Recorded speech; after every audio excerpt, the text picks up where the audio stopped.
Access to the Monte Zone will be granted shortly. Please stand by.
It's Friday. It's 8 o'clock. It's the Monte Zone. Yes!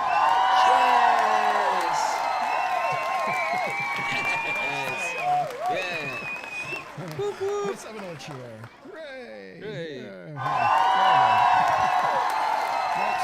It is the Monte Zone. It is Friday. It is Friday. Drinky time. It's drinky time. We've got our wine and whatever yellow stuff you're drinking. It's wine. Well, of a fizzy type, Prosecco. We are here live together in the studio for a change. So this is the first time we've had a setup like this. So let us know in the chat whether we're coming through and you can hear us and the levels are right and everything's Turn Monte working. up. Turn Monte up. Oh, turn me up a little bit. Yeah, there we go. Is that better? Is that better? Yeah, just keep on with the pointing like that. That'll be good. Yeah, thought I would come to the zone this evening, this lovely Friday night, so that I can enjoy some Friday night drinky poos with Monte. Yes, we thought we'd get together this month, as this is our August podcast, but it's September. It is September, and September marks the 3-year anniversary for the Monte Zone. So this month, the Monte Zone is 3 years old. We did our first Monte Zone 3 years ago this month. Flies past really fast. Don't know, it's crazy. It's mental. And so at the same time as it turning 3 years old, the channel also hit 500 subscribers. It's taken 3 years, but we're halfway to monetization. We're casual, though. We're casual. So in 6 years' time, we'll be there. And on Wednesday, to mark the occasion, for each act, I ate Naga chili chocolate. I missed it. Well, You didn't, because, G, I saved you some. I'm not going to eat any, no. I saw how happy you were suffering the other night. I have one chunk here just for you. No way. Look, I didn't tell him about this beforehand because I knew he'd wimp out. I'm not. Here you go, I'm not G. even going to be accused of wimping out. The fact of the matter is, That's for if you. I have that, seeing what it did to you on Wednesday, I was faking and it. you were faking. I was right? faking. You can do this. Coughing all night on that live stream. You can do this. Maybe later. Let's see how drunk I get. Oh, guys, I tried. am a wimp when it comes to I hot tried, stuff. guys. I tried. On a scale of 1 to 10, how hot is it? It's Honest. probably I'll be able to tell if you're lying. it's probably a 6 or a 7, maybe. Yeah, that's far too It's hot not. for me. It's not too That'll have bad. me like going to the toilet all day tomorrow and then being sick all evening this evening. My stomach was not good. It was not good yesterday. I have to say, I didn't have a fun day. I didn't have a fun day on Thursday after TNG review. It wasn't good. No. There you go. That's why I'm going to kindly refuse. Yeah, for but now. I ate 3/4 of a whole entire bar. It was just one tiny little cube. Just one tiny little cube. Well, look, if we get up to more than 12 consecutive viewers at any one time this evening, If we hit 12 viewers. I'll take half of it. What, the Monte Zone? Yeah. We get that on the Or TNG 20. review show, but Everybody in about the chat Monte saying, Zone. "Get it down, you G. Don't wimp out, G." Come Now on, you- let's give now you've, him some made it encouragement back. out there. I am yeah. not Michael J. Fox. I am not going to be like goated by chicken.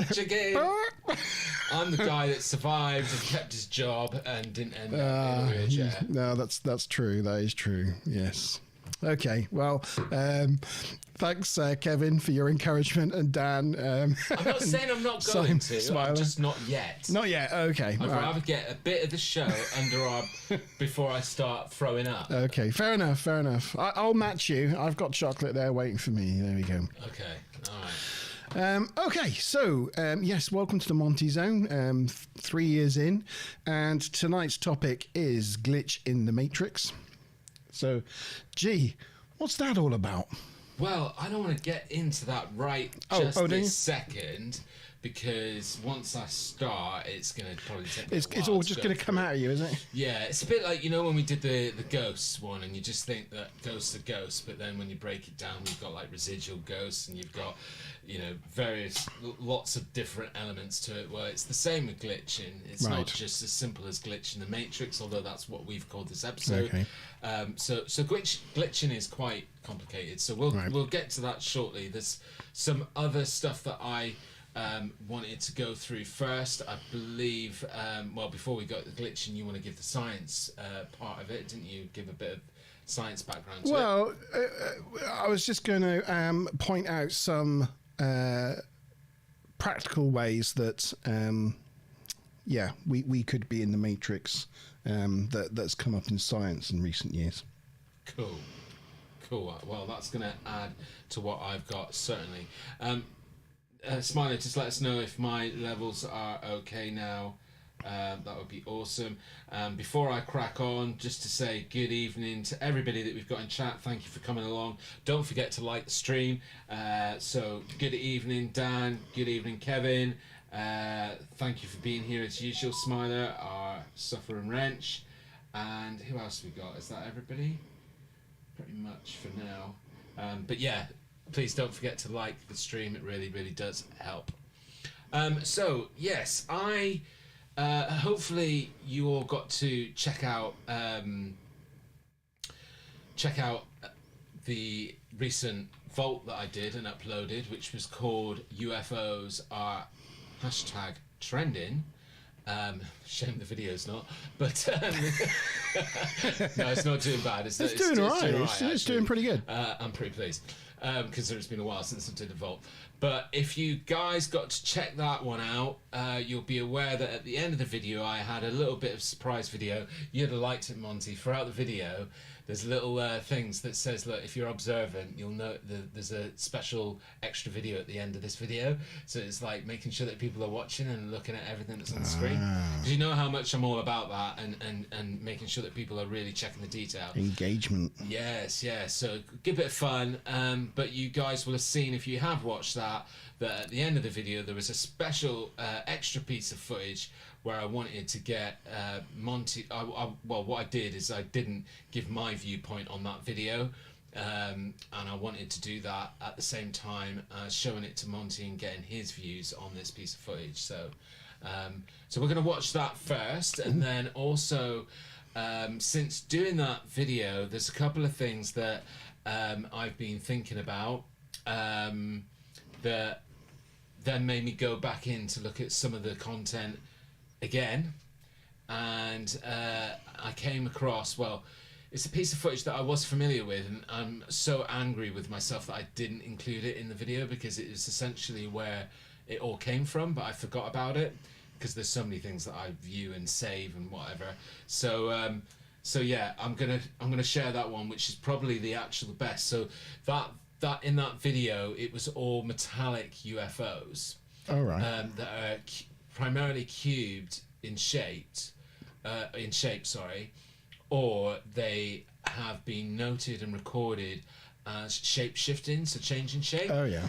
Now, 2 of the pieces of footage that are in the video, because there's 4 pieces of footage altogether, 2 of them are from the congressional hearings, so they're from government military sources. So they're not like somebody that's just had their mobile phone or whatever. 2 of them are, the other 2 are not from like public, they're from pilots. So it was all pretty like official sources of all this footage, but they're all very, very similar, and all have been noted as like shape shifting, as well as being very metallic, and they all look very, very similar as well. So I've got another exciting piece of footage to share with you guys this evening that is actually probably the best within, like, it should have been the #1 that I used on that video. So that's going to be kind of quite exciting, but we'll share all that before we get into glitching. So are you ready for this first video that I wanted you to have a look at? I'm ready. Is that the one that's loaded in there at the moment? Yeah, it is. I'm not going to say anything about it. Let's watch it first, and then I'll tell you a little bit of information. I've just got to, I tested it a minute ago, so I just got to roll it back to the back. And go.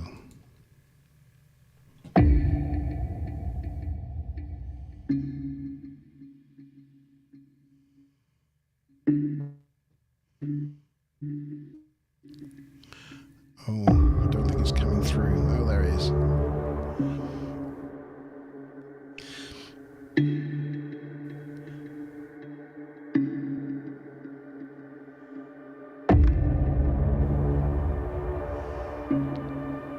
So something's definitely gone in the water there.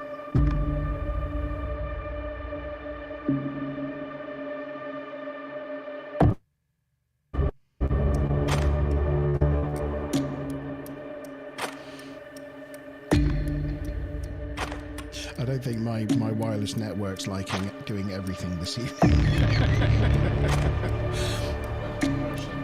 you get the idea though.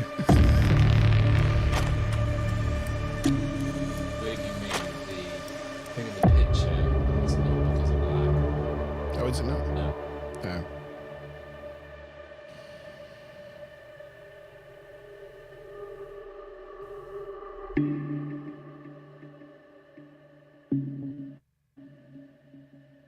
Wow. What are we looking at then? Right. Well. Okay. So we'll keep that up on the screen. If we can like mute it or something, so we can just keep playing it in the background. I can. Again. So I mean, first of all, we've got Kevin in live chat with us, and I just wanted to take this opportunity to say thank you, Kevin, for the comments that you put to that video. And actually one of the comments that Kevin put was that he thought that this is some of the best footage that he's seen, right? Yeah, I think Kevin's right. He says it looks like once it enters the water, it like goes off to the right, because you can kind of see like under the water, like a ripple going out to the right. It's right or left maybe, but yeah. So just to rewind, I'm going to come at this with a more, say, judgmental eye to start off with, and then I'll talk about maybe some of the pros to it. So, first and foremost, at the beginning of my last G-Star Vault, one of the things that I did was show two pieces of footage, which I felt quite confident to give rational explanations for what they were. Right? Whilst doing this, I also mentioned that there's a kind of trend that is appearing in a lot of videos shared on social media, especially since all the Pentagon hearings, etc. And that trend is that a lot of people use the title in their videos, leaked military footage. Yeah. Right? Yeah. And that right now is kind of quite a warning flag to me. Now, if anybody's watched that Vault video, I said to everybody that, you know, now that I've mentioned it, you probably won't be able to stop seeing it when you're scrolling through YouTube or social media. Let me know if that's the case, if you've been finding that now that I've mentioned it, you constantly see it all the time. But I have cropped this video. So the original video version of it, actually, the title of this video is called Leaked Footage. Right. Right? But not leaked military footage.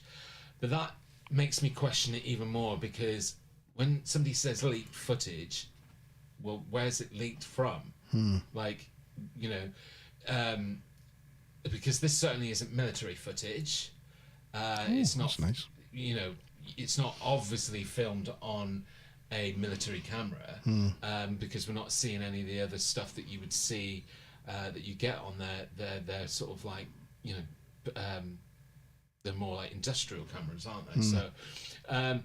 So that is a bit of a downside for me, the fact that this was called leaked footage. But when I first started watching it, because the craft or the object or whatever it is, you sort of see it in two places at once. I thought, okay, this is where somebody's tried to kind of edit it, CGI, something in there on top. They haven't got the motion blur, correct, you mean? Yeah. But it actually then feeds into a positive side to this footage, because one of the most common things that's coming up right now, both from witnesses like, you know, a lot of the guys that were on the frigate and in the planes with the Tic Tac, they said that, you know, at times it looked like the object was in two places at once.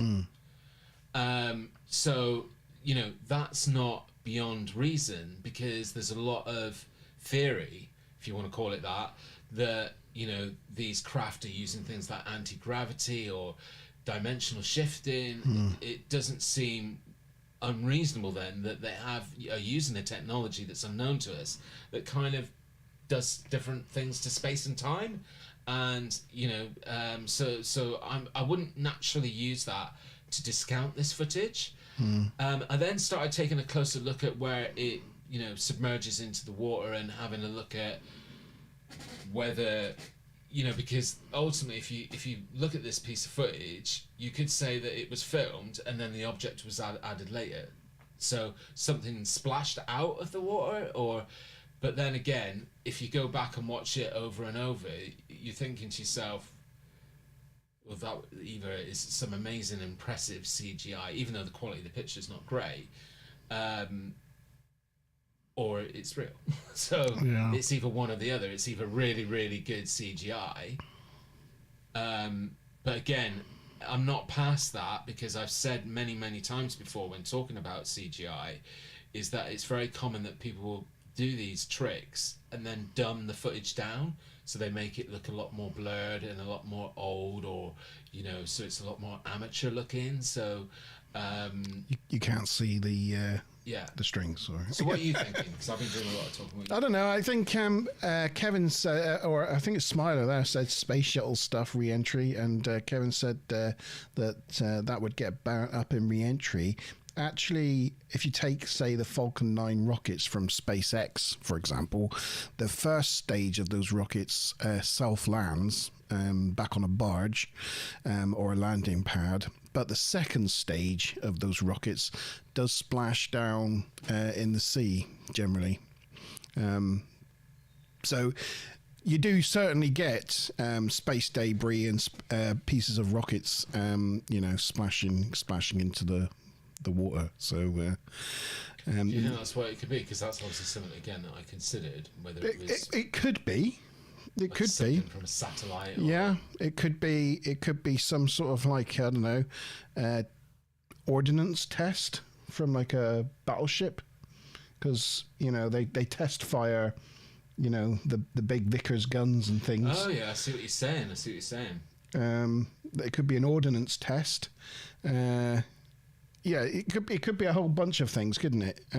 There's just a weird thing at the end where it kind of you see something coming up to the left of our picture, like it's like there's a weird thing that sort of comes up.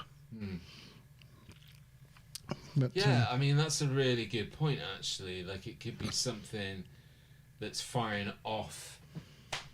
From a further mile in away. the shot, Yeah. there's like a frigate there, and they're doing some sort of war games or testing or whatnot, and it's fired like a blank cartridge into that sort of thing. and someone who's filming at the shore or the coastline has kind of picked that up. But again, that still remains, this is the whole thing that I was saying again on the videos, that you got to remember UAP or UFO stands for unexplained, and you're just trying to identify what it is. It doesn't necessarily mean that you're implying that it's alien. What I loved about this footage, though, which has really nothing to do with whether it's genuine or not, but in a video that I'm soon to start putting together for the Underground Paradox, which is the one where I get out and Bodmin for the first time, one of the first locations that I go and visit is this really, really well-known hot location where there's been lots of sightings and reports, and it was this little tiny, I'd never been there before, and so I'm following like GPS markers and stuff like that, and it turns out it's this tiny little alcove of a beach. All right. Right, that's down by, it's got this like what looks like a hobbit's house next to it. So cute.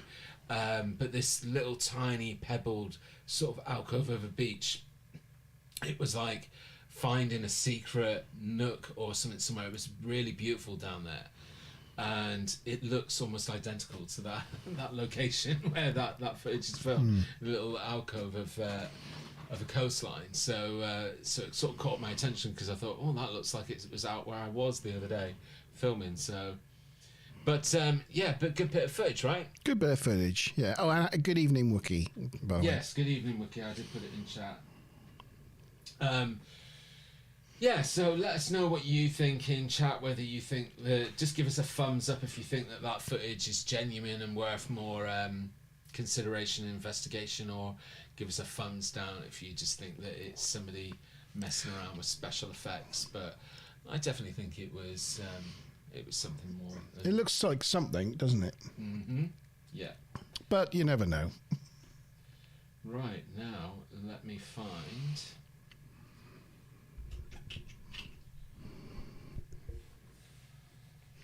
So, this is the piece of footage. Don't play it just yet. Oh, I won't.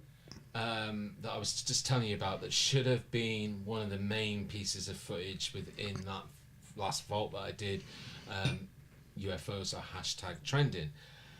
Just to explain a little bit of the background of this one. So I just want to say good evening, Karen. It's good that you've come on and hit that like button and said hello to us. Have a lovely retreat, but thanks for stopping by. Hey, evening, Karen. Just catching up with Smiler about my reading, and I still need to catch up with you about that and compare notes. Yes, so this piece of footage is not, it's kind of sits in the middle.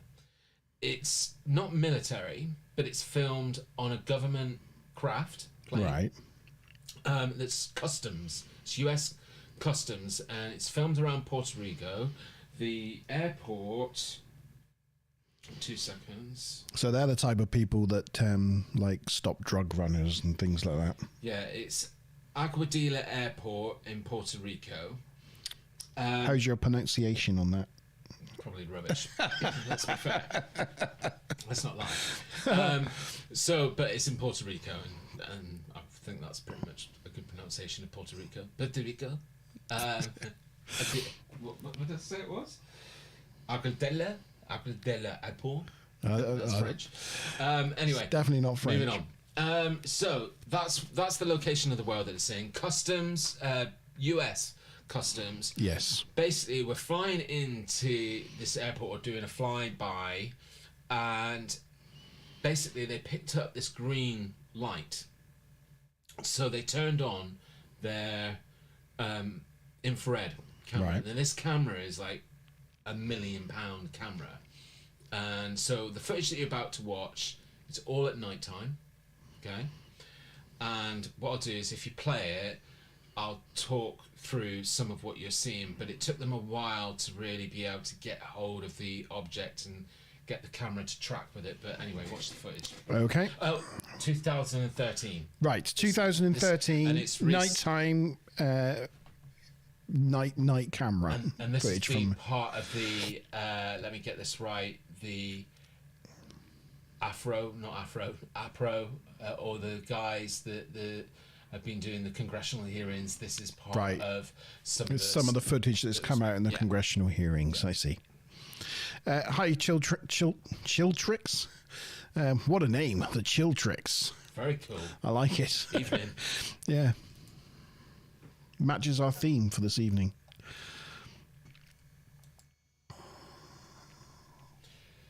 So, first of all, they capture the object whilst it's over the airport.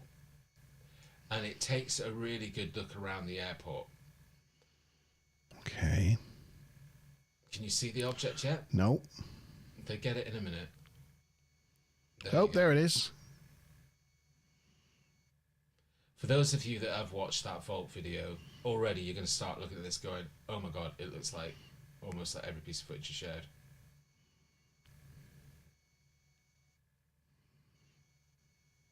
Sorry, this is my video. This is my feed lagging. Yeah, the feed's lagging a bit, but you get the idea. So right now, it's basically taking quite a journey around the airport, across the runway, across the buildings that surround the airport. Remember, this is night time.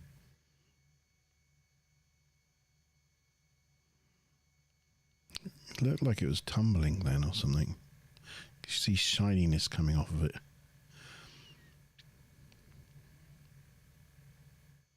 And then in a minute, what you're going to see is, because this airport is right next to the ocean, so in a minute you're going to see it bank and it moves away from the airport and heads out to the ocean. When it gets out onto the ocean... Come on, stream, you can do it. Come on. Catch up. Yeah, apologies, it's not coping with it very well.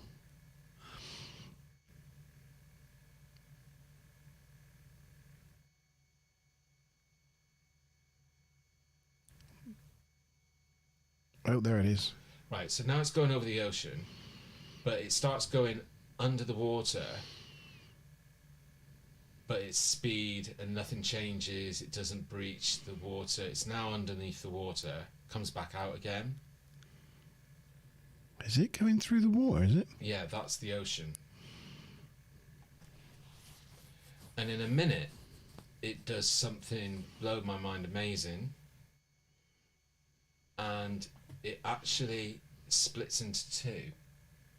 So all this time, like when I first watched this video, I was like, well, it could be quite easily a drone. But drones don't split into two, and drones certainly can't go through water and out of water. And you can clearly see it split into two. That's very strange. And then what the pilots reported is that it just disappeared. They just completely lost it. And it was gone. Yeah. Yeah. If you play it again, it will probably play better. To be fair. Well, yeah, I'll we'll just leave it. So, is there a general thoughts on what this was? No, it fits within that. I think altogether, out of all the reports that they've received, this new congressional committee, they've got about 94 or something like that that can't explain, that they continue to investigate and study. And this is one of those pieces of footage. I mean, you know, because of some of the actions of what this object does, it really, really discounts, you know, a lot of things that would be a usual, you know, explanation. Yeah. Like possible drone, even military drones, as far as we know, unless it's highly, highly top secret, and they've developed a new type of physics where something can break up into, multiple objects. But also if you watch this really, really carefully, again, it's very similar. You should go and watch the hashtag UFO are trending now, because you'll see that there's something very similar, and that you can see it changing shape. Yeah, I'd say it's like tumbling or changing shape. It looks like it's rotating and it's not completely symmetrical. So it looks like, like a hand going like that. All of these objects have all the objects that are used in all the 4 original pieces of footage and in this footage, they share a common thing, that they're all metallic looking, or that's the description that's given. At times they display that they're in a cubed type shape, but also all of them display that they've got the capability of changing shape as well, or perceiving from our eye that it looks like they're changing shape. Whether there's another explanation for that, but yeah. So this definitely should have featured on that video. It's probably one of the best.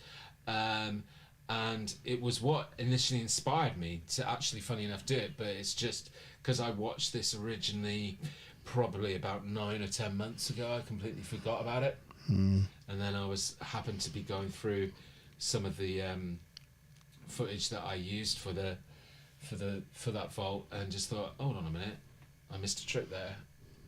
But it's really fascinating when it's really weird the way it says it goes under the water there, but the way it actually like blinks out is really strange, because it seems to blink out from behind, like it's a glitch.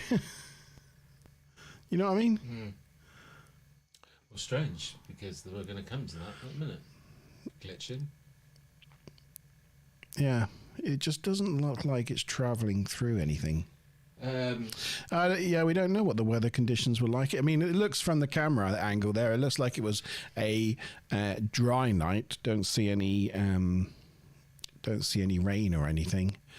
It's hard to tell. But it's difficult to tell. Yeah, but don't see the sky. You can get a good view of the ocean, and the ocean doesn't look too rough. Like, it doesn't look like there's a storm. I mean, what are we? Are we in a helicopter? I know it's a plane. It's a plane, is it? Yeah, and as I said, there's quite a lot of details to this one, obviously, because it's gone through Congress and stuff like that. Yeah.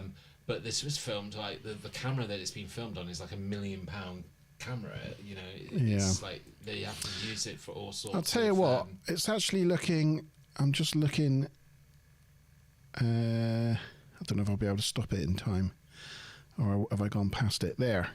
Oh, that's a pond there, or a lake or something, and it looked really still. Well, we can always check if somebody's near Google and has got some spare time in their hands. You can see from the time index there on the video, 26th of April 2013. So go and Google what the weather was like. 26th of April 2015, 2013, Puerto Rico. What was the weather like? It looks pretty nice, I have to say. It looks like quite a nice evening, I think. It's 1:23 in the morning. So yeah, and they kind of filmed this, and they tried to find it after they lost it, but it didn't come up again. But it's a really fascinating piece of footage, really. Yeah. It's very hard to explain, and again, I think if you have had time to watch the Vault video, the 4 pieces of footage that I would stand all 5 of them up as some of the best that's out there at the moment and going around, and it's just not that easy to explain them away. I'm sure there may be explanations, but they're not like things that jump right out at you, and some of those explanations are equally hard, just as hard to prove, really. Yeah. That's the problem. Even if you're trying to prove that something isn't or is or isn't, it can sometimes be just as hard. So just going to chat. So Wookie originally said interesting. Smiler said definitely Decepticons, so she thinks it's Transformers. Dan Ems put shock face. it was Wookie that asked about what the weather conditions were. Dan M's mentioned its flight path, movement, and speed changed so quickly throughout the video. Fascinating. He's got a very good point. If you watch from the beginning part of the video when they first pick it up, it makes some movements that are almost like 90-degree movements, almost like like Tron. Like it's on some sort of like track. It sort of does like a 90 degrees turn. Yeah. Then Kevin put, gone straight through the water and back to flight, no problem. A lot of strange stuff goes on in Puerto Rico. Basically the whole island nearly a US military base. Again, an evening, Mazza, welcome. 3 more until chili chocolate. Get off the chili chocolate. I knew you'd bring it back up. 9 viewers. You just need 3 more. Chris is going to do the chocolate. Well, you find those 3 other viewers. Bring your and friends. Be consecutively on at the same time as everybody else. I'll do it. No problem. Anyway. Oh dear. Yeah, it's moving like you should eat chocolate. It's moving like a chunk of chocolate. What was I saying? I'm completely distracted now. What, the chocolate talk? Yeah. It was a comment that somebody put. Oh yeah. Puerto Rico. So I mentioned that in the 4 original pieces of footage, 2 of them were from Colombia. Yes. They were both the ones that were filmed by pilots. Colombia, not too far away from Puerto Rico, sort of all in that same sort of like South Equator sort of area. But there's been a lot of physical reports. As in people saying that they've seen actual alien entities going on in Mexico, going on in Colombia. There's a lot of activity in South America right now. And you've got to think about the fact that there's a lot of very rural, wild areas in all of these sort of South American countries where there's big, massive areas of jungle and just where conditions are not really ones where humans stay all the time. So there's big expanses of space. But some of it's been happening around like really built up cities, etc., like Mexico City and stuff. There's been a high volume of report accounts. But do you know what I've been watching in the past week, binge watching a bit, and that is the Taken series produced by Steven Spielberg. All right. You remember that? It's like a 10-part quite series. old. Yeah, it's quite old now. What was the name of the airport in Puerto Rico? Was it?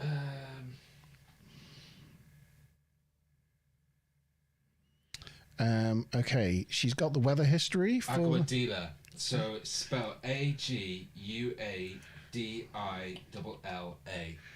Aguadilla. Aguadilla. Oh, there it is. This is Aguadilla, so airport must be here somewhere. Nobody knows what I'm looking at, but I'm just trying to orientate myself into what we were just seeing. So yeah, so I was watching that Taken, and it's all about abduction since like the 1940s all the way up to pretty much present time. And I'm just thinking, actually, from a ufology point of view, since the early 2000s, there's been very little noise on anybody reporting abductions. Don't you think that's interesting? That is interesting. There's been sightings of UFOs, sightings of entities, but no one reporting that they've been abducted. Or No. very few, not anything that's been really picked up or really sung about. They've learned everything they need to know. It's weird, isn't it? It's just, or maybe it's a cultural sort of age thing. Yeah. Just thought it was interesting. I just was wondering because I was like looking at that footage and seeing the runway and then seeing these other like square runway patches, and I wondered what they were. So I was just, and that's sorry, Being attacked by a Wookiee. you're being attacked by a Chewie. Yes. Let me just share that screen a minute. So this is just back to that last footage. Right, thank you. So, yeah, it came in here, went over here, went along the runway, and it went out to sea across this beach here and into the water there. So it flew over the 107 here because we saw quite a lot of traffic on this 107. Yeah, there we go. Anyway, that's where it was in Puerto Rico, which is the sort of north west corner. Nice. Anyway, Very good research on the fly there from our live chat. Yeah. The Smiley came back with the temperature was 20 degrees Celsius, no wind, and yeah, I could tell that because that pond that pond that it went over, there was no. I mean, it was like a piece of glass, you know. In fact, that pond on this thing is actually dried up. I was going to show you the pond. Is gone. Yeah. I was going to say there's a nice lake pond at the end of the square bit of runway, but I just went to bring it up and it's actually dried up. That sometimes is a lake, that bit there, I think, but yeah, it's not there now. So yeah. Anyway, never mind. Oh, well, I thought it was good to share that one. Glad you enjoyed it. Yeah. Because I felt bad that I didn't get it into the vault, so now all is done. And I've got one last thing. I hate to tell you this. What? Oh yeah, it's gone up to 13. Oh no. Well done, everyone. All right, well done, Sean. Well done, Katie Fitness and Mazza and everyone for jumping on the stream. You made a promise. Yeah. You made a promise to our audience that if we got to 12, chew down, sit, I'd eat half. just pop it in your mouth. Right, do you want to get some water set up and I'll go get milk? I'll go get some milk. Right. Here we go.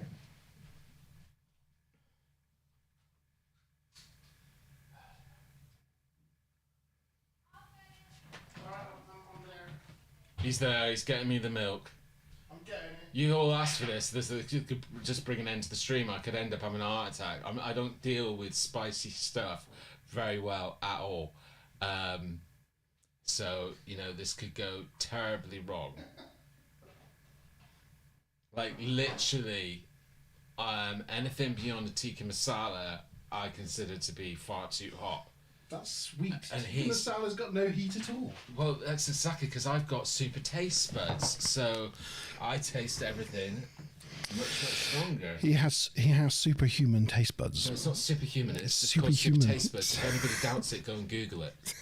It's called super taste buds, and you can physically see them on my tongue. It's just a strange name. Are they strong, muscular-looking taste buds? No, they look bigger than normal people's taste buds. Right through. So, See, it's just nice chocolate.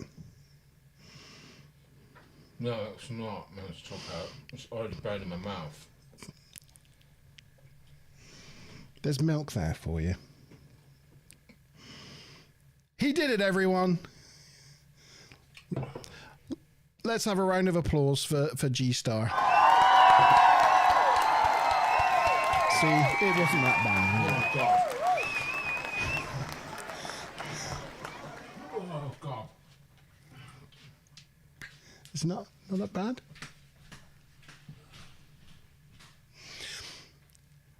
He'll be back at some point. We're getting well dones in the chat. We're getting oh, hello, Sharon Jameson. Thank you for coming along. We're up to 13. Yeah, that was our challenge for getting to 500 subscribers. He joined me on it. I think he's now stuck his head in a bowl of water. I didn't think it was that bad.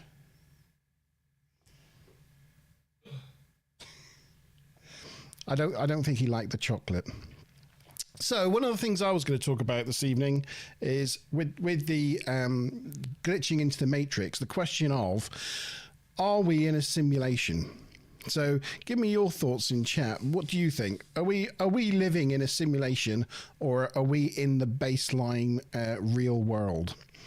Because some of the science that's come up in recent years has given to the thought that we are actually in a simulation. And currently, the American Science Academy have put the figures at around 50-50.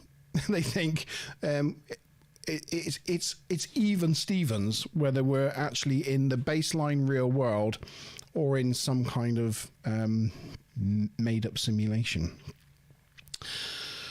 So some of the reasons why that's come about, and it's if you think about computer simulations and when we have virtual reality and monitors and things, everything's done in like pixels. My mouth is on fucking fire. I can't stop hiccuping as well. I don't get hiccups. I can't drink because I keep throwing it up. Oh, you really don't do heat, do you? You weren't really joking. Don't. You weren't joking. Tikka masala is your limit. Madras is not your friend. Oh. What's that got in it? Naga. What's naga? It's a type of chili. Naga chilies. This is hurting. It's pain. You gotta get. You All gotta these get. viewers better stay with us. If people disappear, Gotta get. so upset. Yeah. Yeah. Some studies, Sean, are almost 100% certain that we're in a simulation, but it's actually come down from 100% certain to 50-50. Yeah.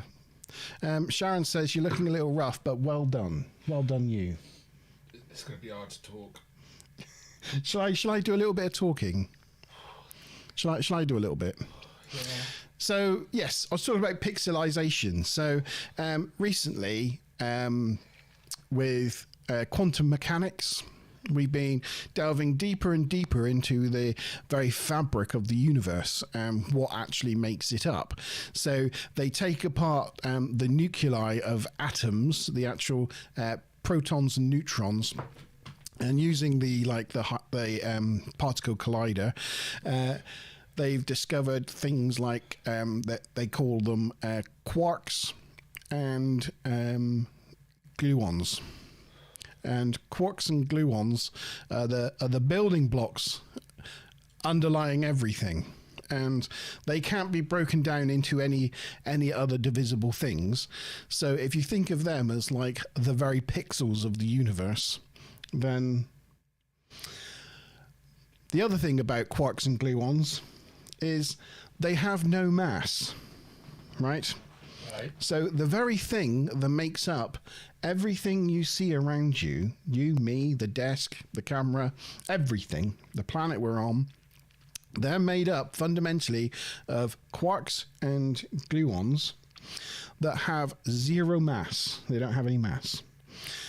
And as these quarks and gluons are going through what they call a boson field, it's the interaction of these quarks in this field, like the drag coefficient of them moving in this field, is what generates the illusion of mass. Right. But mass is really, at that point, down at the quantum level, is a purely illusionary thing. And finally, the other thing is they only really come into being and can be substantiated when they're observed. So it's a bit like, have you heard of Schrodinger's cat? You know, Schrodinger's cat? No. Schrodinger's got a cat, right? And it's in a box. Right. Is it dead or alive? Okay. Until you open that box, You don't know. you don't know. The state of the cat could be dead and alive at that point. It's at both states. Right. But when you observe the cat in the box, you can see whether it's alive or dead. And observing things in the quantum realm is the same thing. Things can have a probabilistic determinate state, but it's not until you actually physically look at it that it solidifies into a thing heading in this direction at this speed and becomes an actual fact. So it's kind of like the universe doesn't come into being until we're actually looking at it. Right.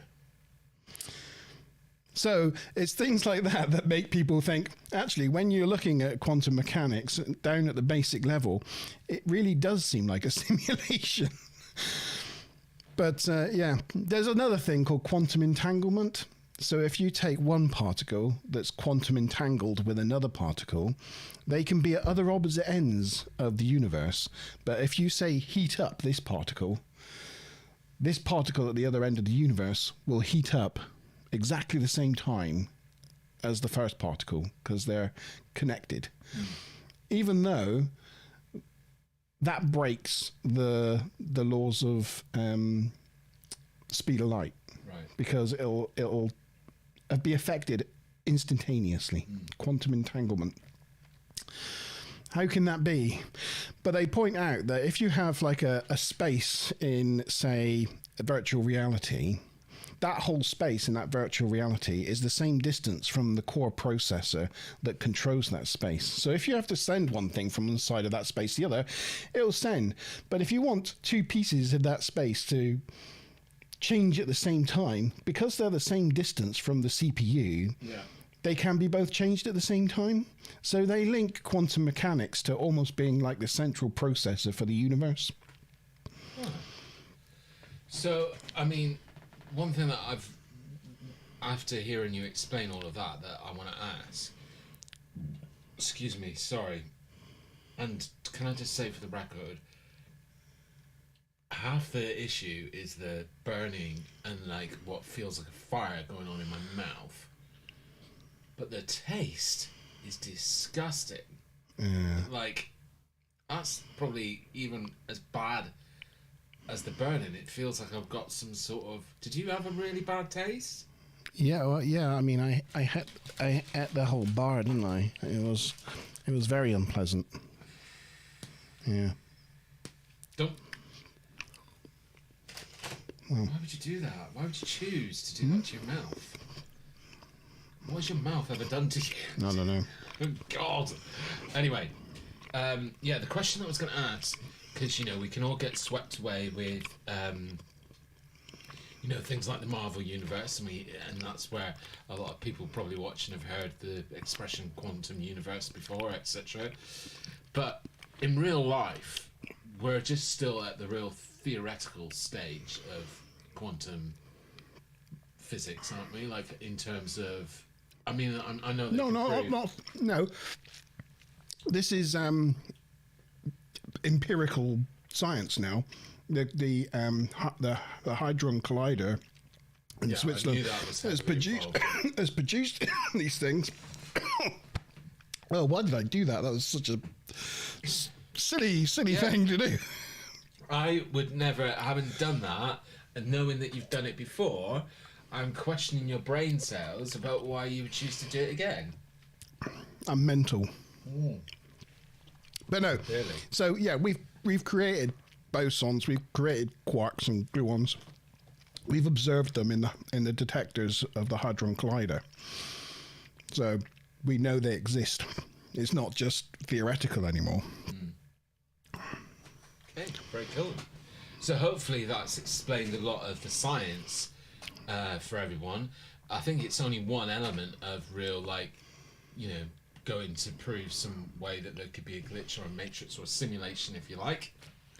But here's the thing. So, and actually, just before I get into this, I was going to mention, I forgot to mention at the beginning of this stream, we have a game coming up, and it's not real or fake. Ooh. This week, or this month, I should say, it's going to be called Whose Frame Is It Anyway? Whose frame is it anyway? Yeah, what are you laughing at? Smarter's just saying, be careful, heavy breathing around here, yeah, because I'm like... Yeah, it literally feels like it would burn the end of the microphone away. Okay, so, for those of you that, you know, this whole concept of glitching the matrix is kind of quite new to you. You may have been surfing or... I've seen swiping. the plane in the sky with the banner coming behind it. I've seen that one. So that's what we're talking about. But it's a lot more complex than even what I originally thought of. I would say that it wasn't until about a year ago that I started looking a little bit more into like glitch stuff. It is a difficult phenomenon to really get involved in because a lot of it does... It requires video footage, you know, really. And as we all know, video footage can easily be staged or manipulated, so it makes it quite difficult. But you know, who knows? But anyway, I did think I'd entered the Matrix the other night. really, Yeah, just after eating all those chilies. No, it doesn't. So I was on TikTok, doing my half an hour evening of swiping, just before going to bed, and I started coming across these girls. what were you swiping? Oh, who were like NPC characters. NPC? You're not a gamer, are you? No. Okay, non-playable characters. When you're in a game and you get like an NPC who just has like set routines of what to do. They're just sitting they got like certain motions that they just do because they're sat on a park bench or something. I came across these in TikTok. There are girls in TikTok that just act like NPCs. Well, they dress up. Yeah. So a little bit like those girls. I don't know. It's a fad about 10 years ago that used to dress up as dolls. Yeah, they're just there. They're just like, hi. I thought I'd gone into another parallel universe or something for a minute. Crazy. I had to show Smiler Rainbow, and she's like, "What do you watch on TikTok?" I was like, "I don't know. I was just swiping, and it just started coming up." So anyway, I've been able to break down glitching into 4 main areas, right? So Right. the first one, to make it simple, glitch in the matrix. So that's pretty much anything that's in the standard sort of form of the Matrix story that, or the Matrix line, the plot in Matrix, where there's a Right. sentient AI or taking over and controlling humans or using humans. You don't go dodging bullets. No, but that's the most probably well known within the glitching universe, like Glitch in the Matrix. Then number 2 is glitches. Glitches, this is a time or dimension shift, resulting in things not being normal or correcting itself. The most popular theory in this phenomenon is that there was a dimension shift in the 90s or early 2000s, and in this area of glitching, the Mandela effect features a lot in this theory, and a lot of people, you can go on social media and see a lot of people talking about various elements of the Mandela. I'll come to it later because I think there's some footage within my video that relates to it. But the Mandela effect, right? Yeah, I saw one where a girl had all these Sleeping Beauty, Snow White in the Seven Dwarf books, and they all say in it, "Mirror, mirror on the wall, who's the who's the fairest of them all?" But in the film, she never says that. She says, "Magic mirror on the wall, who's the fairest of them all?" But nobody remembers Magic Mirror. Everybody remembers her saying, "Mirror, mirror." Yeah. And all the literature after that all says "Mirror, mirror," but the original film says That's "Magic very Mirror." much the Mandela effect, and the name Mandela effect comes from the fact that a lot of people, if you ask them about Mandela, they think that Mandela died in prison in the 90s. Yeah, that's crazy. He was a president. He became president. There's a lot of other stuff that I can talk about that is, but yeah, it bleeds into this theory. Within glitching, there's this quite strong theory that we went through some sort of dimension shift and slipped accidentally into another dimension in the late 90s, 2000s. There's like conspiracy theories that has happened before, isn't it? This is one of many shifts of dimension. And certain where people remember it more than other people, Yes. and that's why people think that, oh my god, I'm sure when I was younger they used to call it that, and Yeah. like, no, they didn't. there's never been a thing. Yeah. So there was one that's come up recently where there was a gamer, a brand or a company that used to produce games in the US called Brookstein. Oh, the bear. Yeah, and Yes. everybody thought it was spelt with an E-I-N, Yeah. and it's spelled A-I-N. Yeah. And, like, everybody else remembers it's being spelt differently. Yeah, it's Brookstein rather than Brookstein, and everybody remembers it. Mandela Brookstein. effect. Yeah. So that's number 2 glitches. Number 3 is alien or superhuman glitches. These are glitches as a result of alien environmental interference, so them correcting things around the environment to hide their presence, or entities with superhuman powers like teleportation, objects vanishing, or being cloaked. So you might have seen some of those evidence out there with people that all of a sudden appear out of nowhere, and they call it teleportation and stuff like that. That's again a form of glitching. And lastly, but not least, supernatural glitches. So Smiley was mentioning this, or we were having a conversation about this off air. That's spirits and energies affecting devices, technology, or just our perception of the environment, driven by supernatural spirits, etc. Glitching. Yeah. So, again, you know, like walking out of a kitchen and then walking back in 20 seconds later and all the drawers being open, and that would, I guess, be a form of glitching, especially if it was on a video. Yeah, that happens to me all the time. That's just kids. Done it, Smiler. That happens to me all the time. I go in the kitchen, I close all the cupboard doors, and then come out of the kitchen, then go back in the kitchen, and half of the doors are open again. I don't know why that is. So as you can see, glitching is a little bit more complex than what we initially thought. It's not just all about the Matrix. Yeah. What I see, actually, I'll get a prop. Bear with me. We're bearing. Bearing.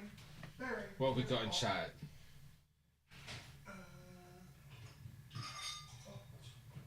Yeah, I guess, Wookie, that the human mind can biologically glitch and reset itself. What's interesting about that, though, is that when you talk about things like the Mandela effect, that's like, you know, not just one person. It's like a mass of people saying that they remember things differently than what is actually the reality. And that can sometimes be strange. What's Sean said here? When Harry Potter and the Philosopher's Stone came out in America, had to call it the Sorcerer's Stone because Americans didn't know what philosopher was. Yeah, so a lot of people in the United States have memories of the first Harry Potter film being Harry Potter and the Sorcerer's Stone. Yeah. But then after a while, they just homogenized over to calling it the Philosopher's Stone as well. So if you look at anything in the United States now, like if you pull it up on Netflix, it's all Philosopher's Stone. It was Sorcerer's Stone. But a certain generation remembers it being Sorcerer's Stone because for a certain generation it was. But that's not actually a weird glitch. That's actually a thing that they did, right? Yeah, it's just one explanation for some of these things. What I see a lot on TikTok of people saying glitches is things like this. They go, it's weird. I had this glass. I went to a Cornish cider festival and bought this glass to have cider in and brought it home as a memento of that day, and it's quite dull now and heavily used because I use it on a sort of daily basis. And then last week I went in my kitchen and I went to put this glass away and I've got another one. Where did that one come from? If that's my glass. So you're saying that that's a glitch? Yeah. I see a lot of them. When I search glitches, there's a lot of videos like that. Yeah. I mean, obviously, I've always had these two glasses. I wasn't asking whether that was a glitch, as in, I was asking whether you were thinking that was a glitch. That would, yeah. So what you're talking about would come under, not glitch in the Matrix, it would come under glitches. Glitches, yeah. Yeah, things correcting themselves. Yeah. No. Okay, so that's all the types of glitching. So let us know in chat which is your favourite type of glitch. Monte says it just shows that I've never done the washing up. Yes, that is a very, very logical, practical explanation for that. I have you know I do my fair share. Or it's that so the story started that he goes to a Cornish festival to drink cider. Now, if you've ever been to a festival with Monte where alcohol is being consumed, then by the end of the night, Monte would probably be in a state that he wouldn't know whether he bought 20,000 How very glasses dare home you. with him or one. And I'm sure that that's not the only time that he's been to that Cornish festival. So, Probably not. but he probably doesn't remember that he's been twice because of the state that he got in when he was there. So I think that's quite a logical explanation. That's a logical explanation. Yeah. Good evening, Mohammed. I hope you're well, sir. Right. So I have a video where I have 13 glitches. 13? Yeah. Crikey. So I can stop them, you know, on each one. We can discuss them a bit. Here's Let you guys in chat catch up. Let us know what you think of them in comments in that live chat. Let us know whether you think it looks like a genuine glitch or whether you can spot an easy explanation as to how it's come out looking the way it has. There's a couple in here that, you know, I definitely think are quite interesting, to be fair. So the video is ready to show when you are, Monty. I will periodically put it on pause between so we can each discuss. video so we can discuss. Right.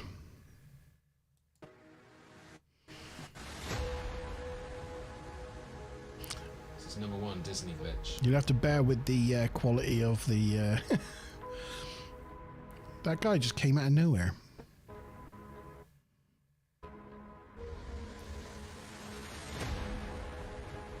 Did you see that guy? He came out of nowhere. That's the first glitch. So this was in Disneyland. You may have missed it.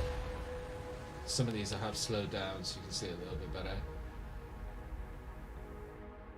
better. It did. There he goes.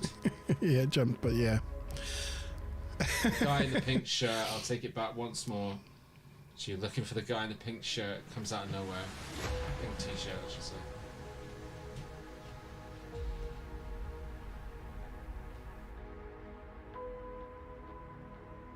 So, let us know in chat what you're thinking about this glitch. Do you think it's just a camera angle?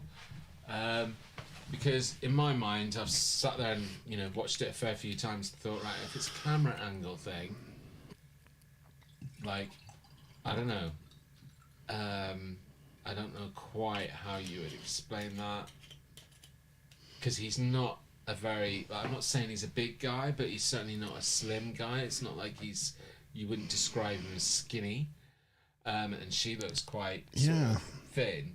So at any point, how is he anywhere where nothing of him is picked up? Or is it just some sort of person playing around with editing and... Wookiee's theory is he's tying his shoes up, so he's crouched down at the beginning, which is why he's under that wider dress part. Well then, let's watch it again and then let's see if that looks like it could be a plausible Disney glitch.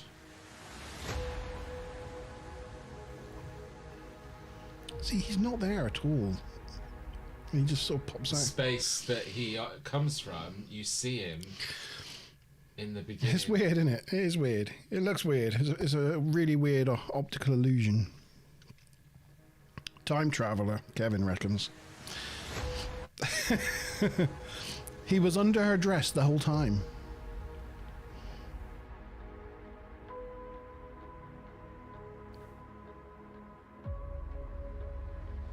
I don't know, you definitely see the floor area.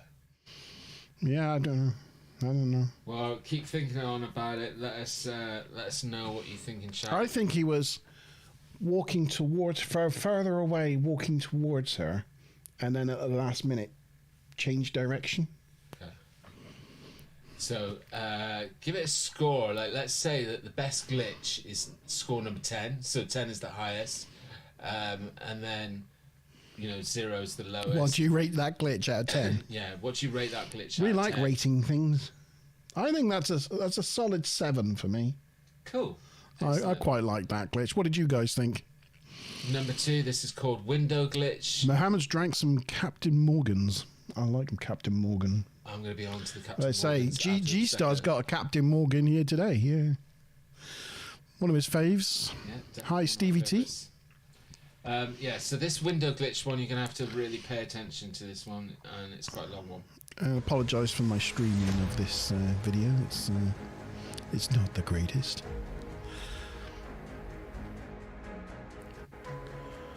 Oh,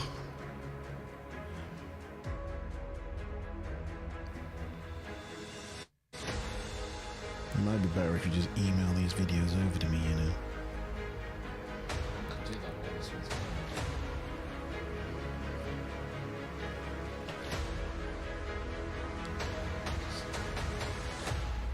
What am I... What? Did he just put his... How's he putting his camera through a window? What? I'm so confused right now. This has got to be an effect. Yeah, I have a theory on this one, but whilst you're doing that, let me just email you the video. So That's got to be... I'm going to bring it back. Hang on a minute. I'll bring it back. It's got to be like just special effects, isn't it? 3D pen art. I mean, it looks like a window. I mean, you see the reflection of the guy in the window, and then he seems to go through the window.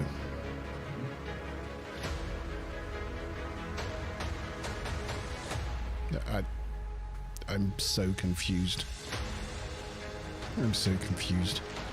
well, let us know in chat whether you've got a theory for this one and what you think. I definitely have a theory. Oh, there's a piece of footage I forgot to show you, but we'll talk about it. Anyway. Glitches. Don't know if it'll let me email it. How big is it? It looks like it's okay.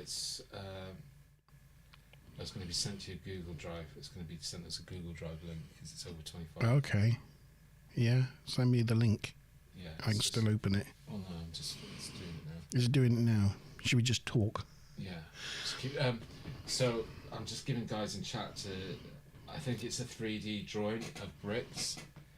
So Smiler's pretty much on the same scope that I'm. I don't know if you've ever seen these art installations where they're put in places to make it look a little bit like they'll put this painting on a tree that makes it look like as if a creature's taken a bite out of the tree, or that the tree then becomes part of this bigger creature. So they draw like a dragon, and its head is the tree features as part. There's something towards the end of this video where it makes me think that somebody's painted the backdrop on an open wall.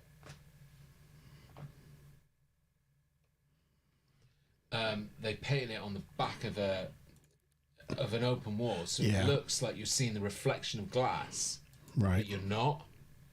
You're seeing a painting further on, because as you get into the later part of the video and he gets closer to it, it's stretching Stretches out. Yeah. I'm with you. I see. So And I think they it's- painted the perspective into the room.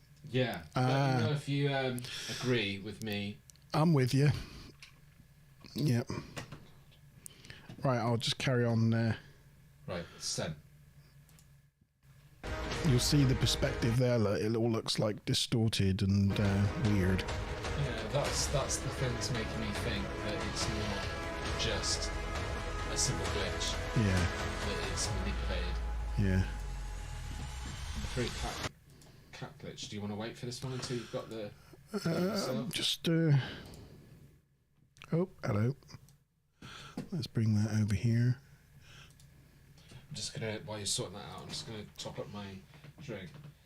Just a well-placed illusion, Kevin says. Wookie agrees with Smiler Rainbow and Monte. Right. What did you say it was? Did you a 3D drawing? Yeah. Alright. Right, I'm going to just remove your one and present... Oh, I could do that, but no, I won't do that. Bear with me, guys. I'm working on it. A window of that one. Let me know if this works better for you.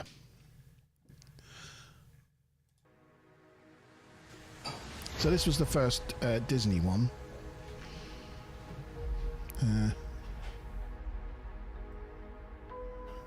Yeah. I mean, that's a lot less glitchy, isn't it? And then the second one, so this is the one we were just watching. It's a little smaller, but it's a lot better clarity, isn't it?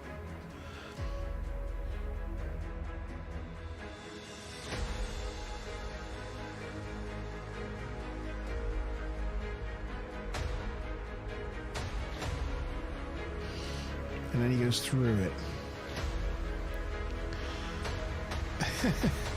It's very clever. You got to say, it is very clever. But it's like some of what you're seeing there in the background, I don't even think is real. Yeah. Like all of that, I think, is a painting. Yeah. Yeah, and that's why it looks so weird and distorted at a certain angle. I think that's what somebody was trying to show, but somebody else has then caught that footage. Yeah. And just because there was no audio, That's so weird. They just manipulated it as to say, is this a glitch in the Matrix? Yeah. But I think we've solved that one. With this one,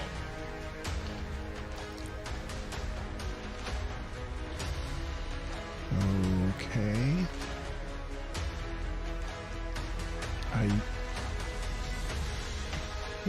What was that cat on? That cat was having a moment, wasn't it? slowed it down. What?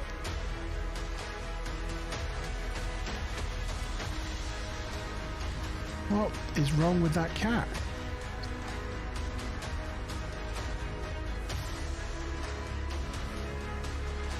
I don't know.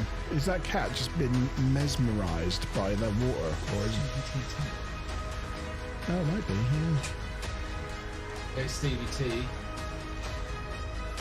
It's not a cat. Well, see, now the reason why I slowed this footage down is for one reason only. That's a weird-looking So, cat. can you go back to the beginning part of it, where it was in normal speed? Yeah.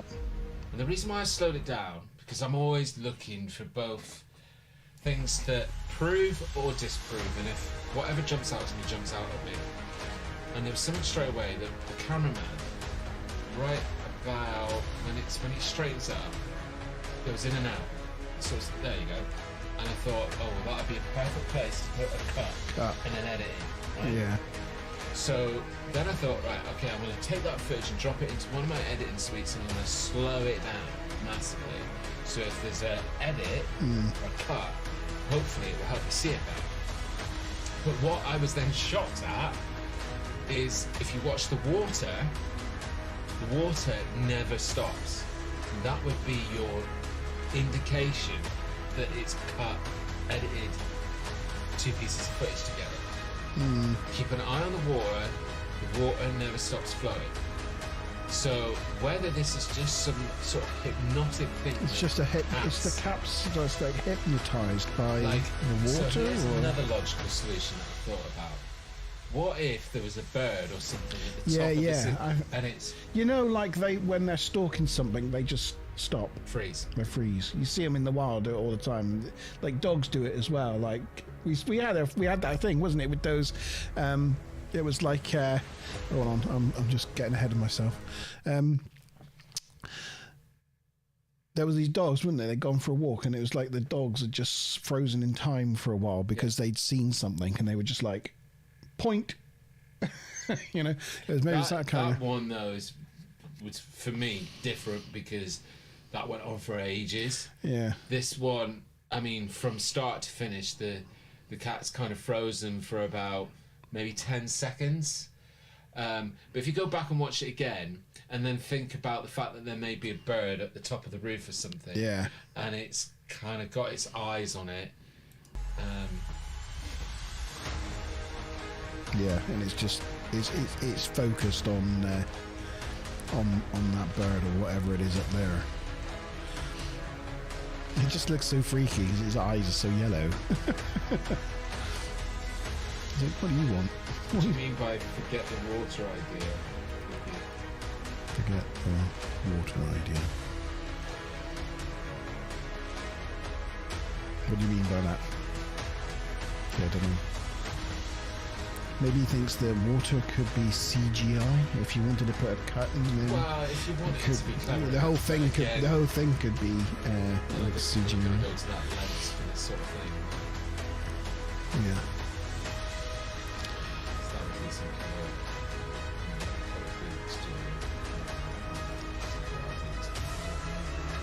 Yeah. But anyway, I think for me, I feel quite comfortable and quite solid on the potential bird or something. Yeah, something's that got is its hunted. attention. Yeah. And I guess it's just the way that the cat is wet, which you don't see cats wet very Not often. very do often. you? Some like it, some don't. You So know. yeah, this is crash and glitch.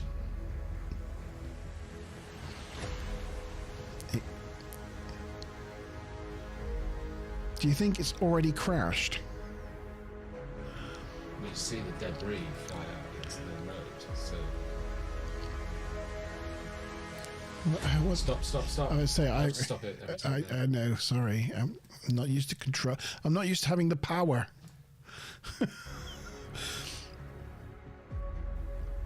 So you're saying that the vehicle, they just broke hard and then bits of it fell off? And it was already Well, I'm smashed up? wondering if it already had the crash, right? Something's happened to it already, right? You know, like if you put like a spoke in the wheels of someone riding a bike, it can jam the wheels up and bring the bike to a stop. Yeah. I'm wondering whether it's had a crash, something's happened to it already, right?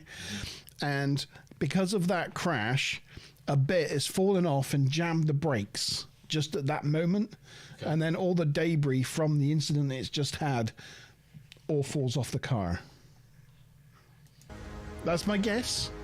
Either that, or it's just crashed into the Invisible Man, and there's an invisible dead guy laying in the road there, naked. Oh, stop! I don't know. What do you think, guys? Yeah, I mean, I can't remember the original source video. I was going to email it to you because obviously I've removed the audio. There was audio with that footage, so you hear, and again, this doesn't go to prove that it's real, because obviously sound effects can be added over the top of footage, right? But when it's presented, and if anybody sees that piece of footage out there, you hear it hit something. So you hear a crack and a bang, and but I just took away the.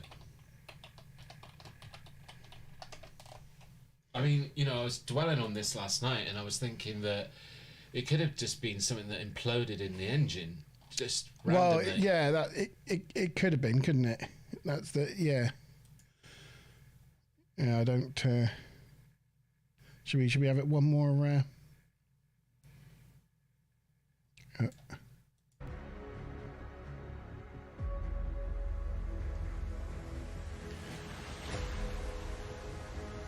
I slowed it down, so the problem is that most of the damage. No, you can see the bonnet's definitely up, and then if you go to the slowed down version when it comes into shot, you can see that the bonnet is not up. No. So the damage is definitely not there beforehand. But again, it could be editing. That's it. There could be something here, but they've just through editing they've just taken it out. They just digitally removed the other car, the other. Yeah. I think that's more than likely what it is. You've got some shading sort of like going on. It's like everything's different colour. I reckon it's Teleportation man. I think it's either ask Keanu Reeves. Yeah. Yeah, I think that's probably a special effect one. I reckon.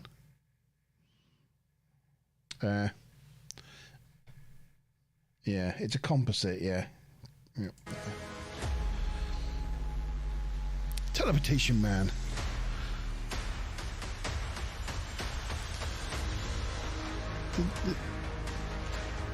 Did that truck just swerve around him and he just like walk casually away from it? Did it? I mean, I don't know. it could have just been a truck swerving, and then it's been edited in afterwards. I mean, I don't want to come across straight away. I have a bit of an issue with these teleportation glitches. Because this could be 100% real, but you're never going to be able to prove it because it could also be 100% real. Composite, yeah, again. Yeah. But sometimes, and the reason why I chose that one is because, you know, there's a lot out there that you can instantly go straight away, that's editing, you can see it. That one, I don't know if you can zoom in on that, but Don't think so. you know, it Can is we? a pretty, you know, if it is, Well, this thing here. yeah. I mean, I do we? another version where I do zoom we in a zoom little in? bit, but I didn't want to. Equalize speed, video settings, full screen. No, I don't think we can zoom in, unfortunately. Well, Kevin says that's got to be edited. I think it has to be, doesn't it? Because he literally does just like go floop. But you know, we talked about this didn't we, Floop? quite a No few way. Montes ago, where I said we're in a generation now where, you know, a lot of people look at stuff and go, well, that must be editing. Because we're at that level of editing and effects. Anybody can download After Effects that, and you know, do. I question myself now with like, if anybody, if we're ever going to get to a stage where any part of anything paranormal theory is proven to be real, it's almost like you're going to have it playing live simultaneously, accessible to millions of people for anybody to believe it, because unless you physically are there, and this is why I think it's more, I don't know, like a bit, it's a bit harder, I think, for a lot of people just to stay sat in the skeptical zone, because honestly, you could be skeptical about everything. You could just say it to everything. That's editing, that's special effects. But that's really lazy as far as I'm concerned, because you've got to say, okay, if somebody's going to say that's special effects or that's editing, tell me how they did it, or do it. You know, don't just say it, because it's just as easy for somebody to say that is a UFO, or that's an alien ship, or I was abducted by aliens. Prove to me that I wasn't. Do you know what I mean? Yeah, no, absolutely no. You can get After Effects, Adobe After Effects. There are literally millions of third-party plugins that you can get for it for everything. Yeah, I mean, And you can get it so that can- lightning is. Yeah, you coming can make off your- anything look like anything now. It's great. Even at an amateur level, yeah. Wookie, do you mean the likelihood improbable? Yeah, I don't know that quote. We'd need Sean. We'd need Sean here. What's that? All I know is that is it the one that's once you remove the impossible, whatever remains, however improbable, must be the truth. I think that's close to the quote. He uses it in that episode of Moriarty, isn't it? Yeah, I don't know. Yeah, something like that. First one. I know it's used in Star Trek 6 by Spock. Funny enough, that's strange, because I've got a quote to end this evening on. Yeah. So, The only other wait. quote I know is Ezekiel 25:31. The path of the righteous man is beset on all sides by the inequities of the weak and tyranny of I've evil heard men. this 1,000 times. For I have shepherded the weak through the valley of darkness. I am my brother's keeper and the finder of lost children.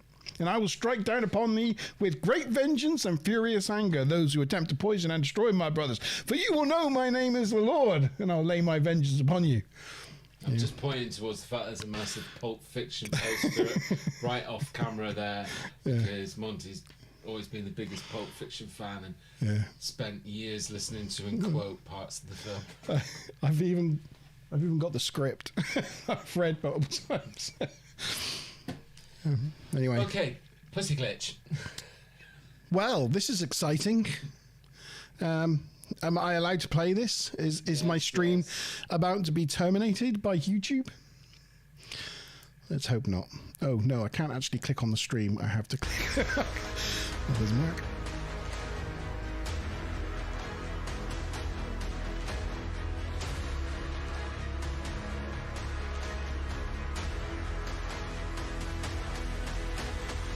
Notice ears moving.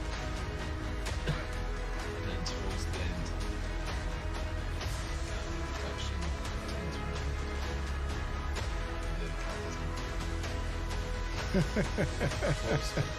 Sorry. Pause. So, is it like two cats looking at each other through a window? Or doing their best to ignore each other because they don't want to... Let us know. Look, it's like two cats. Wow. What? It's a funny one though, isn't it? Because I think it's the way that the wall's designed that it makes it look like a mirror. Yeah, because it's a bit of wall around it, so it's not like that, I guess. But yeah, I mean that floor does look lighter than this floor. Yeah, I mean the edging is a bit odd. It would have to be a bit of an odd situation. Yeah. Yes, not a mirror. We think that's There's a two lot of cats. glitching with cats in it, which It's just a pause Matrix. before you play. Yeah, Yeah. I think that's a result of the fact that it's referred to in relation to deja vu, isn't it? Because they say that deja vu, that feeling that you get, is a glitch in the Matrix. Yeah. On that note, do you know I once had a deja vu of a deja vu? You did? Did you That's end up? weird. Did you end up stuck in it forever?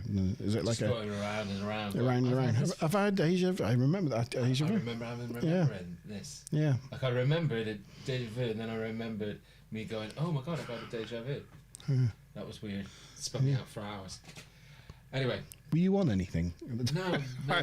Probably not. Oh, the walking cat. I've seen this one. Yeah. This one I've seen. Yeah, and people like walk up, and sometimes he like follows them, and then he goes back to doing his thing.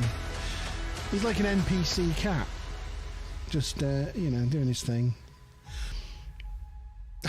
It's clever though, isn't it? He's funny, isn't he?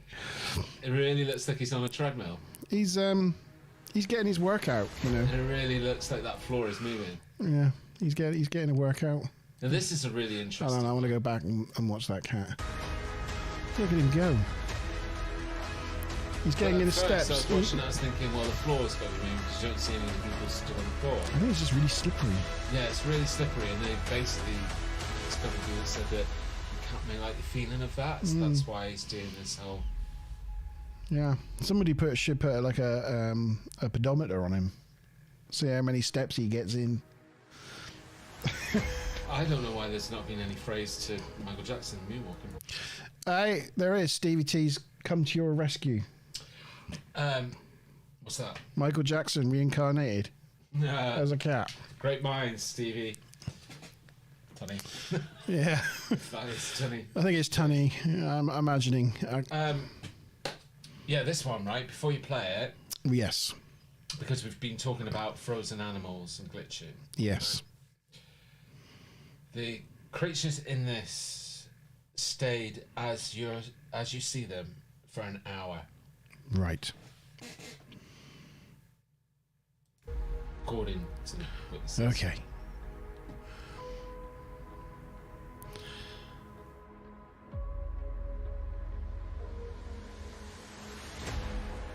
Oh, so he just flicked his ears. So they.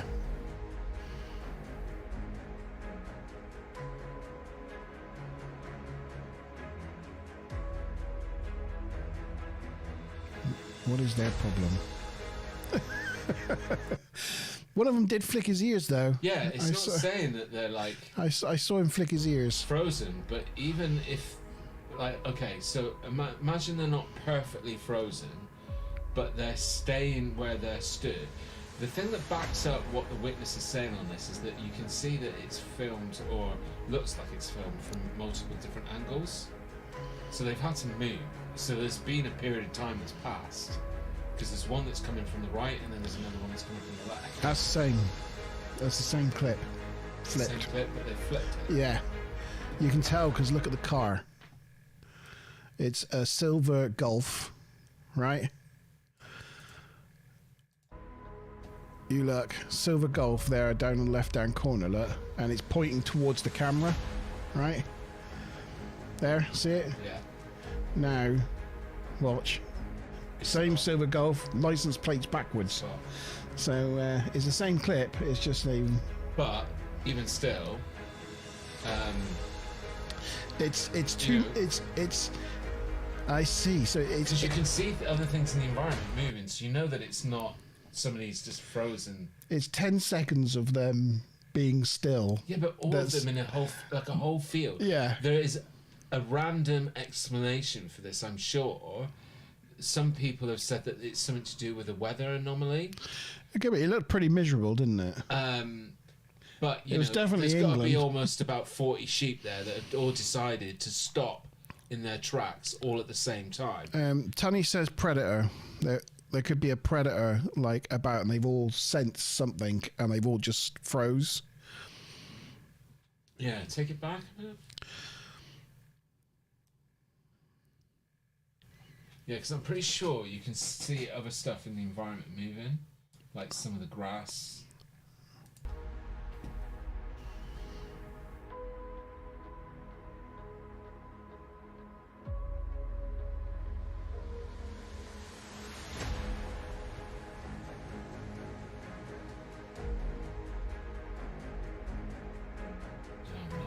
To look at that. I haven't had time to look at all of these in detail, Yeah.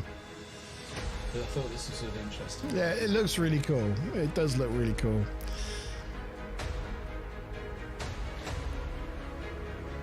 What the hell?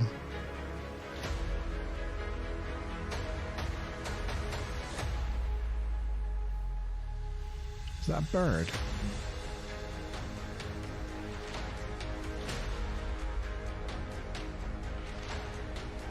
It's a dead bird.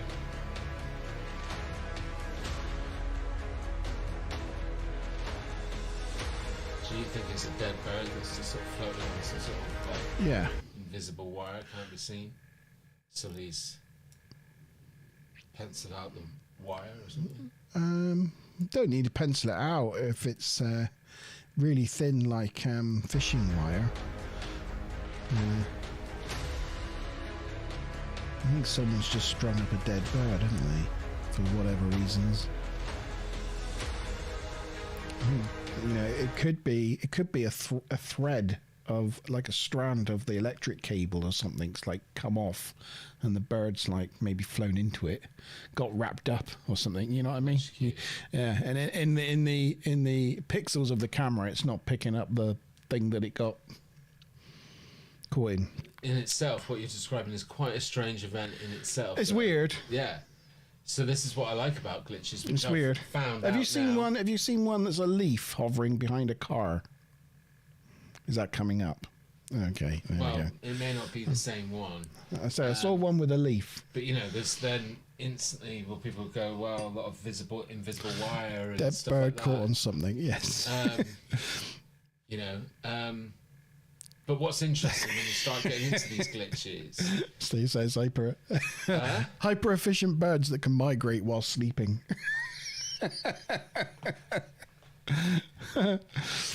yeah, what's interesting about, you know, getting into these glitches is that, yeah, I guess you come across like many different things that could have a rational explanation, as we would call it, but it's still very strange. Yeah. These are your many, you know, talking about colours. This is just a montage of some of the best ones. Well. Yeah. That's so cool. I can completely see how this works, but it does look really cool. There's another thing where it's the same effect, where you have like running water, like waves, but then as you drive past it, the waves, it's like the lake stands still, and then when you stop, the waves continue again. But it's that passing motion thing that makes it appear to like stop. So you think that's a perceptual thing? It's a perceptual thing because you're in cars going in the opposite direction. The middle ground, as it were, as that's going that way and you're going this way, the middle ground staying in the same place. How much distance does that then, would that visual thing appear? Because obviously on some of them you see it go quite, like the car travel quite a distance. So is it something that can go on for as long as you're matching matching some sort of speed with, not matching the same speed, but the required speed to continue the if you imagine, right, I'm going to get out my sophisticated recreation software. I spare no expense for the Monte zone. Hang on. This is my sophisticated recreation software. Here we are. Right. Look at this. Okay, so we have plane. Oh, look at this. Oh, there you go. Plane, right? Not a bad plane. It's not a bad plane. And then we have trees, right? Here we go. Right there, right? And we have car. Oh no, my car's gone a bit janky. I don't know what's going on with that car, right? So the car's going that way, right? And the plane is going that way, right? But the visually, the people in the car are looking at the plane. So as the plane goes along here, once it's at this point and the car's at this point, it's still looking past the same row of trees. So from the perspective of the tree line, the plane doesn't appear to have moved. That's how that collision works. There you go. Recreated via my sophisticated Monte Zone patented recreation software. Yeah, I suppose it's all like what I was trying to get at is that I guess there's a bit of random chance involved in there that your vehicle has to be going the precise. Yes. Because obviously planes move at a much higher, even when coming in for landing, they're still going much faster than your average car on a highway. Yeah, so the trees are a lot closer to the car. So the speed, as you say, the ratio of the speed of the plane to the speed of the car, is aligned to the fact that the central point of perspective is a lot closer to the car. Yeah. Are we looking at Rishi Sunak here? Yeah. What's this then? This is when he was Chancellor. Right, hang on.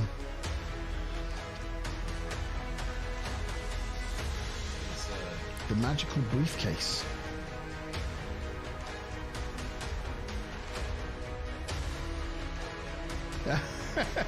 Well, it's definitely red. It's like is the dress white or gold? You know, the old white or gold dress, or blue Slightly or gold. different from that because you actually see it change colour in front of your eyes. Whereas the dress thing, it's either you can start looking at that and you see a gold dress, or you see a blue dress. It's blue gold, I believe. Blue gold, blue gold. Something like that. It's like. When I watched that footage, then I saw a green suitcase, and then I saw it turn into a red suitcase. It's not like I just saw a red suitcase and you see a green suitcase. Oh, I thought it was always green. What? No? Yeah, I did. Yeah, as you say. But again, but this was on live TV apparently. What was it? Well, it's definitely a red suitcase. I mean, it's historical. I mean, why does it look green? I don't know. Is somebody edited and played around? Someone must have changed it. Yeah, I mean, green is the exact negative of red. Mm-hmm. So I don't know if the camera senses because of the trick of light. Lights that they were flooding onto the street whilst they were filming in, and those lights turned it to represent green. Is that it is the exact opposite. So you know. I don't know. Does anybody else have an explanation of why that turned from green to red? Is this the floating leaf? There's a floating leaf. Yes. This is one that wasn't the one I was talking about, but it's similar. I've seen other floating leaf ones.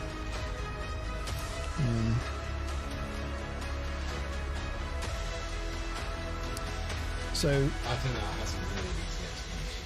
and what do you reckon? It could just be on a cobweb. It is on a cobweb. That's it. Yeah. Because, believe you me, because of how my back garden is besotted with spiders and webs at the moment, and some of them are unbelievably tough. Yeah. Like, literally, you can take a power washer to them and they can survive that blast. Yeah. So, yeah, I think there's random threads of... I get leaves hanging around between the trees and stuff all the time, stuck on cobwebs. It's unbelievably sticky as well. This one is a good one. Swookie says spiderweb. Wiki got that one.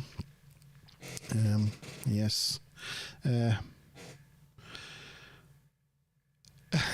He wants to scream cap my diagram, so he can Stick it on to the fridge, I would, yeah. it's like a child's drawing. It's an absolute work of art, I tell you. Say that it's from your 3-year-old child. There is a tree growing out of the middle of that car. Well, it's actually not growing by the looks of it. They get a tree going up through the middle of that car. That's hilarious. How did it get there?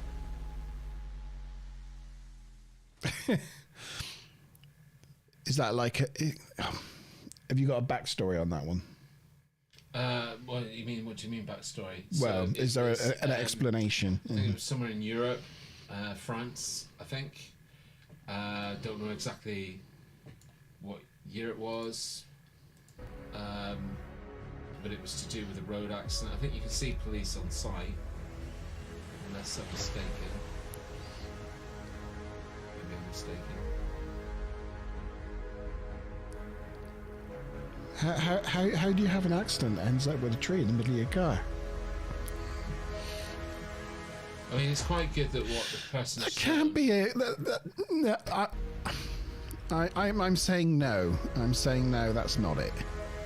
That's got to be like an art installation or something someone's done. You look, that's the way that's peeled back, look, as that's come out of that. There's no way that tree, that massive tree with all its branches and that, has come out of there. They had to recreate. They'd have to have created this, and then planted the tree. You know, stuck the tree through it. Do you see what I mean? Because it's bursting outwards. You think it's an art installation? I think there's elements that could easily be doctored about it. So it just goes to show you the underside of the car. Yeah, and the tree's just Yeah. sort of. But watch the editing of the footage. It's not one long continuous shot.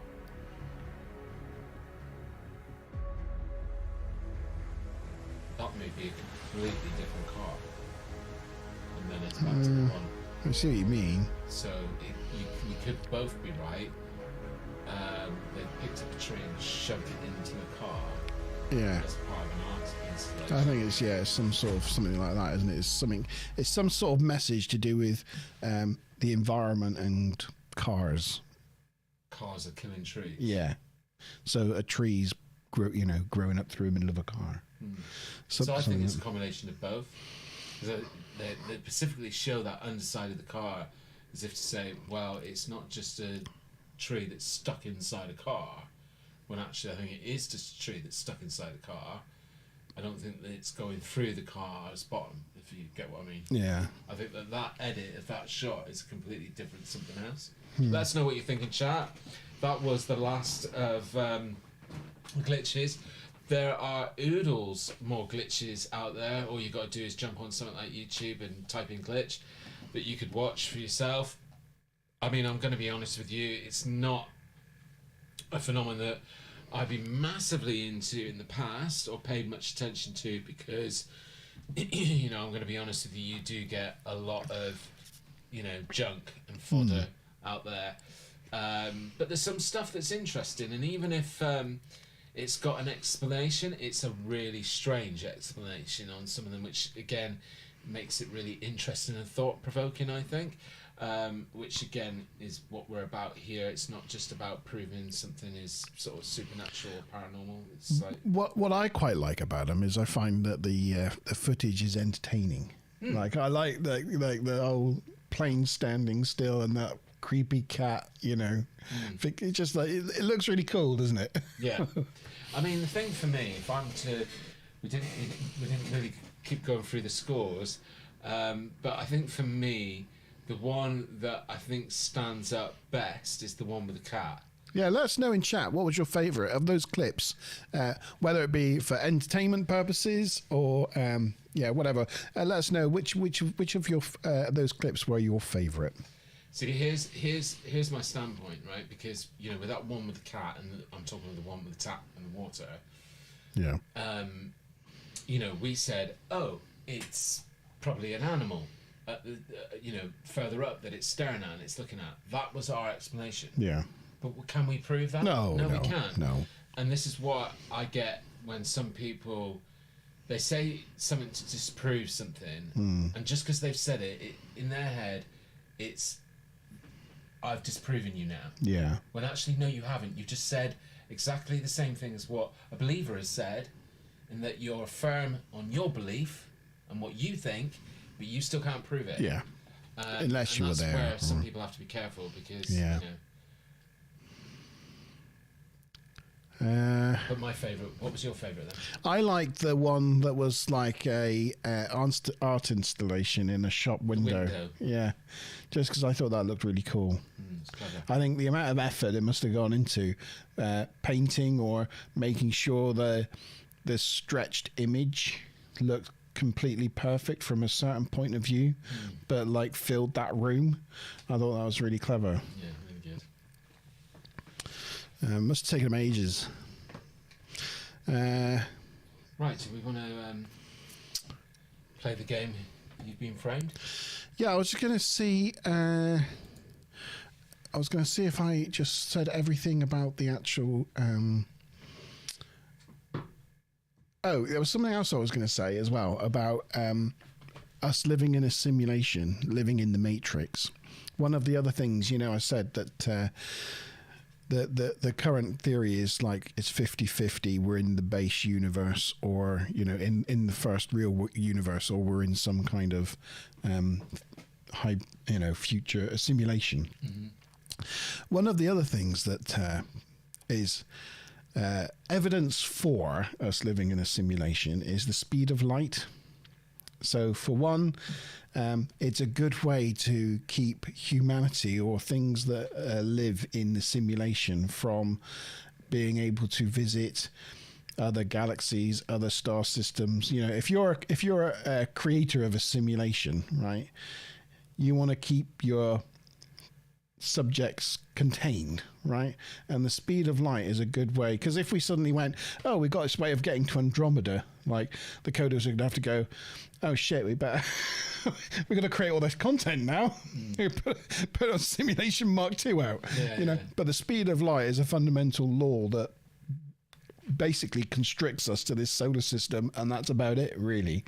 So that was one thing. And it's also the fact that space-time goes slower the closer you are to a large source like a planet.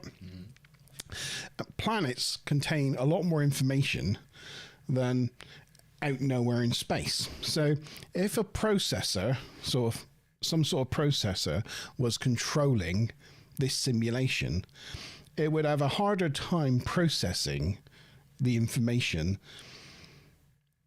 when the information is a lot more. So that's why space-time is slower when you're in high gravity areas like planets or black holes or places that contain lots and lots of information. Time goes slower than if you're out in the middle of nowhere in the universe and there's nothing around, and time goes a lot faster. The same as it goes a lot slower the faster you go. So if you're going to, up towards the speed of light, time slows infinitely down because the processors can't keep up with it. Hasn't it got something to do with gravity as well, though? Well, space-time, Yeah. is affected by gravity. Yeah. So they say the singularity at the heart of a black hole, space-time pretty much breaks down, and time and space don't exist as a construct in the physics model that we have. So yeah, it's a physics, but as I say, it's a good like explanation of how sort of like processing power works against model. It is interesting because, as I was saying, it's like I bypassed this as a phenomenon really because of whatever the quality of stuff that's out there, but actually there is a lot of science that leans into this. What you've just been saying, I want to rephrase that. There's not a lot of science. There's a lot of hypothetical science that talks a lot about what like the sort of things that you were just saying. I think what's really interesting as well is that I don't know if you've come across like an emerging trend. Watch out for it, guys. If you do a little bit of like googling for glitching or checking out YouTube for glitch videos, you'll start to see an emerging trend of the Truman Show. Right. Because again, I saw this really awful video the other day where it's like they were acting like a piece of sky was being stripped away, and there was a brick wall behind it, and the effects on it just look so terrible. But it's an emerging trend because I guess with any of these things, people then become bored of hearing Matrix, and it's like let's pull into the Truman Show, and we're all in a fake. Well, it's kind of what flat earthers believe, isn't it? They think we're like all on a flat earth, and there's the firmament, basically a big dome over us, and like a wall, and it's all just protected on the firmament. But yeah, I don't know. An interesting phenomenon. Sharon liked the moonwalking cat. Yeah, I like that one as well. Wookie is the Disney guy. He liked the Disney guy. That actually, he's right. That's the one where I still couldn't give you a completely solid explanation other than maybe somebody's cut and pasted two pieces of video together. Maybe. But other than that, and again, it's very difficult to prove that, but yeah, good choice. Yeah, it's a good one. Right, we're ready for You've been framed? Balza says that she likes the frozen pussy.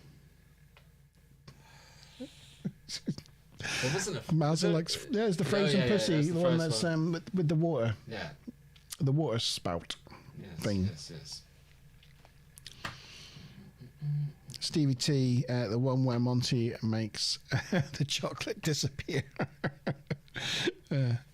Right, these are just pictures, so it should be all right. You should be okay. You think he'll cope with it? I'm hoping. Right, that one's ready to share. So, actually, don't share it yet. Okay. So the idea of this game, Right. so what I've done is taken pictures. Am I going to get mad? Yeah. Oh, okay. I've taken pictures Right. of things that have either featured on a vault, Right. featured on the Monte Zone, Okay. featured somewhere on the channel, right? Oh, okay. So I've seen them before. You've seen the pictures, Okay. but I've cropped, and it's only a segment of the picture. You only get to see a segment of the picture. Oh, no. And then you have to tell me what it is from just seeing the segment. Right? However, to help you along, each clip has a clue. You know, my memory is not all that great. I drink too much wine. My brain doesn't function. So you can share it now. So you share Can the I? picture. Okay. That's the one. Want me to zoom that in a bit? So the clue to go with this one, so remember, this is something that's featured on the channel. It's whether it's a subject that we've talked about on the Monte Zone, on the Vault, on Storytime, on the Vault sessions. The clue to go with this one is this was her lot. Don't let the audience. It's the audience playing. The audience Give playing. us your answer if you can think. Anybody know what that? this is? This was her lot. That's the clue. This was her lot. What is this, guys? Even if you get close with the explanation, you don't have to give it something precise, but Have a guess. Wiki says Salem. Oh, that's a good guess.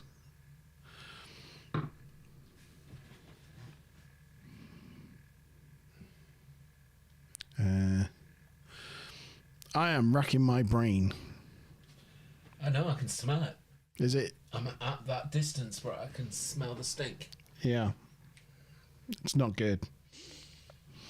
It's like a mixture of chili and plastic altogether. And booze. Yeah. Sounds about right. Sharon asks, is it someone's tombstone? Could be, Sharon. It looks like a tombstone or a memorial. Could be. On Monday, April the 14th.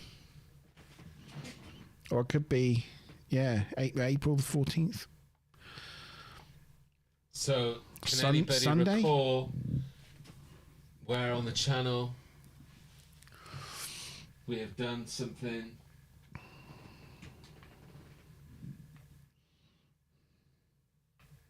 I don't know. You don't know? I can't remember. You can't remember? No. On this channel? Mm-hmm. On the vault? Monte. What? You were there the other night. Well, no, I know, but we haven't done that yet. No, but I featured it on story Oh, time. have you? Oh, god damn. It's Diamond. This is Charlotte Diamond. Diamond's memorial. It didn't look like that, did it? I don't Here's remember the I don't picture. remember the letters I'll show you being guys that the full prominent. picture.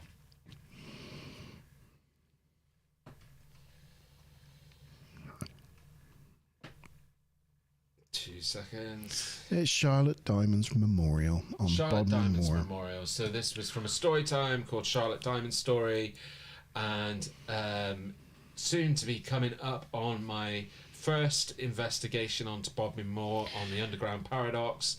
I was lucky that Monte and Crystal Karen, I don't know if Karen's still with us in chat, they joined us. They joined me. Sorry, I should say. I'm not changed to non-binary, so that was just a slip of it. So they joined me for my nighttime investigation. Yeah. This was last Sunday. Yeah, last Sunday. Last Sunday, and we went out there with an EMF reader, and we had some really, really good activity.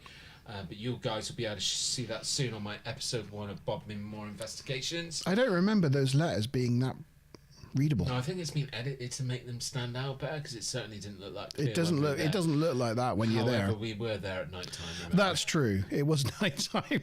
So It was pitch black. that's why I was confused, because I was just like, I don't remember the letters looking like that. When we were out there, was it not typical?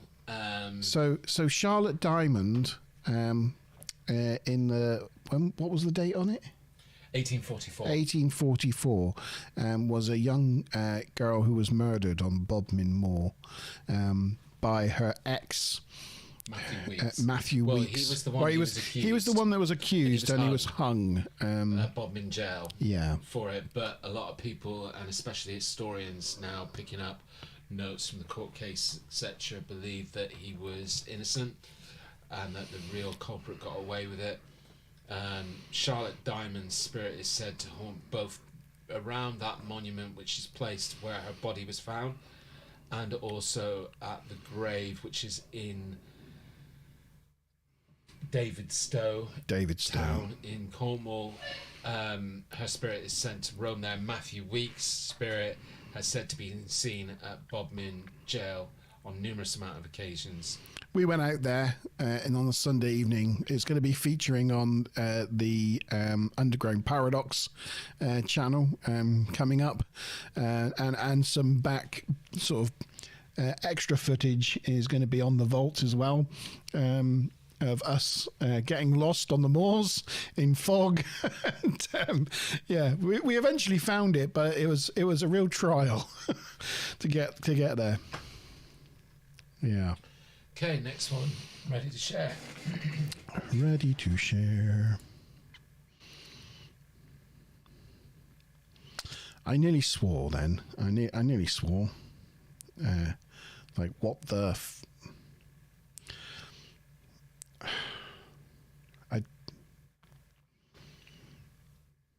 It's very pixely.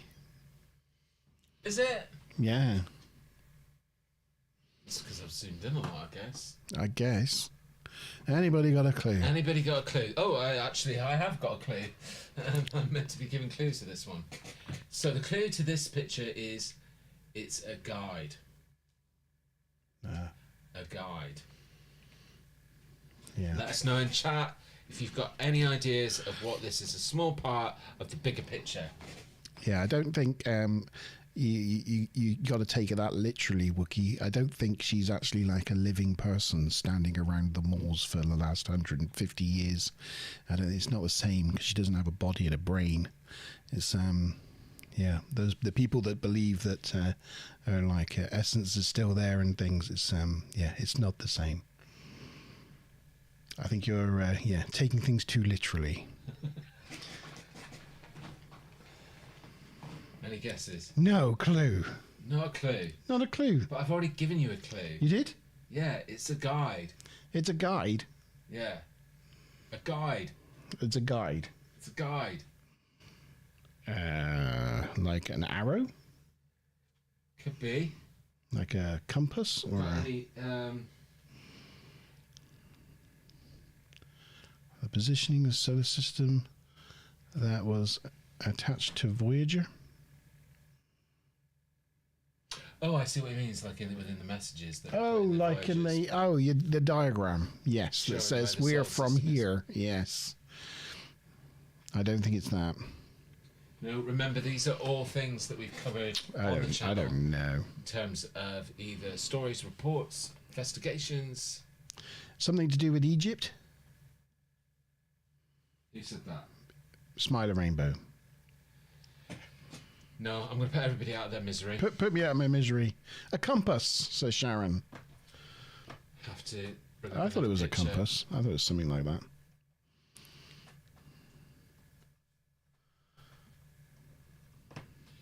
I will share the not video. I will share the full picture with you now. I don't think even seeing the full picture is going to help. Is it Betty Hill's diagram? It's ready to show. Okay. Correctamundo, Wiki. So this is the star map that Betty Hill apparently drew Oh, out well for the done, hypnotic Wiki. session. Marjorie Fish then used it to compare to known positions of planets and kind of worked out that it was Zeta Reticuli. However, that has been since undone. Well, not undone, but basically as technology's evolved, because this was all, so this would have been happening and would have been sort of solidified as, oh, it's Zeta Reticuli back in, let's say, mid to late 80s, I think. Obviously, technology has then evolved, The Hubble and whatnot. and they've worked out that, you know, certain planets aren't as far, or the Right. distances between the planets aren't as big or small as what they thought. So then that's replaced everything really from a actual real positioning, and therefore based on that, it now doesn't line up with Zeta Reticuli. So the woman who came up with it has kind of retracted her kind of claim to say that it was. However, I don't think it conclusively means that that's not the case. It just means that things change over time. So Yeah. people's perception changes over time. I don't even remember it. Remember what? Anything to do with it. Okay, but it was on the channel. It was on the most recent episode that came out. Oh, maybe I didn't see that one. No, That's why I don't recognize it. but that's where I'm trying to encourage. Oh, the people. Betty and Barney thing. Yes. Oh, yeah, I haven't seen that. You know, the Flintstones. The Flintstones, yeah. I watched a bit of it. Sorry. It's all right. Now I know why I'm confused. Yeah, because these are all things from our channel.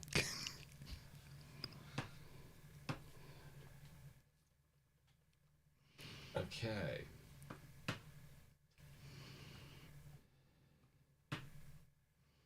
next one is ready to share. And the clue for this one. I know this. Well, I don't. Wait. The clue. It's a bluff. A lot of people should get this one, really. Or else, what are you doing here? Yeah. You don't know. Well, I know what it is. You know what it is. I know what it is. Well, then why are you shaking your head then? Well, I couldn't tell you what it is. What do you mean you can? Well, I can describe what it is. Okay, that'll be good enough in But a moment. if you You're said that the confident. name of the footage or whatever, I wouldn't. I'm just gonna concentrate on that comment. I don't need to read the wiki page, Wookie, because I've got your comment on the.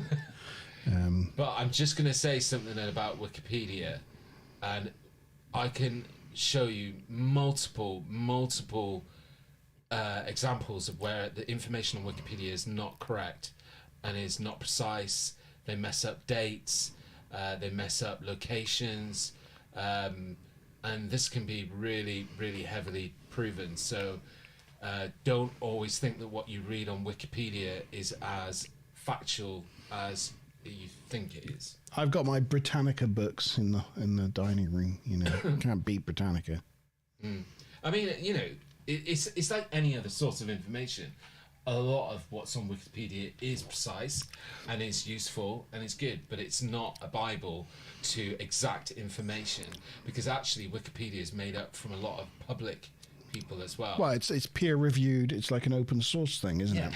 So So I suppose it's being reviewed continuously. it's like I featured one thing where it was that famous airport sighting of a UFO. And what country was it? I can't remember. And it was like it's in China. It's in China, and it's talked about on Wikipedia. But on Wikipedia, they've got all the dates and everything wrong and stuff. And it's We're not just- even on there, so what's the point in it? What do you mean we're not on there? We're not on Wikipedia. What, the Vault? Yeah, the Vault, Monte G stuff. We're not on there. No, no. So It's not even worth reading, is it? okay. Anybody getting close to this one? Right, okay, so we got Wikipedia. Alleged Bigfoot photo from Stevie T. Well, not Bigfoot photo. I was going to say a Bigfoot movie clip, video. This is the Bible of footage. The original Bigfoot thing. So this is, and the reason why the clue was it's a bluff, is because this is filmed in Bluff Creek in California, Right. and this is the 1967. That's the one. Gimlin and Patterson footage. It's in our intro. Exactly. That's how I know I'm not it. even going to show you the full picture. And No. move on to the next one. I knew that one. But everybody should know that one. That's the famous, that's still not debunked or disproven. There was some recent stuff that flew around about it, but that again has been Yeah, argued out. Bigfoot. You're right, Steve. You're right. Yeah, so give yourself a point. Not that we've been talking about points. Right, the next one.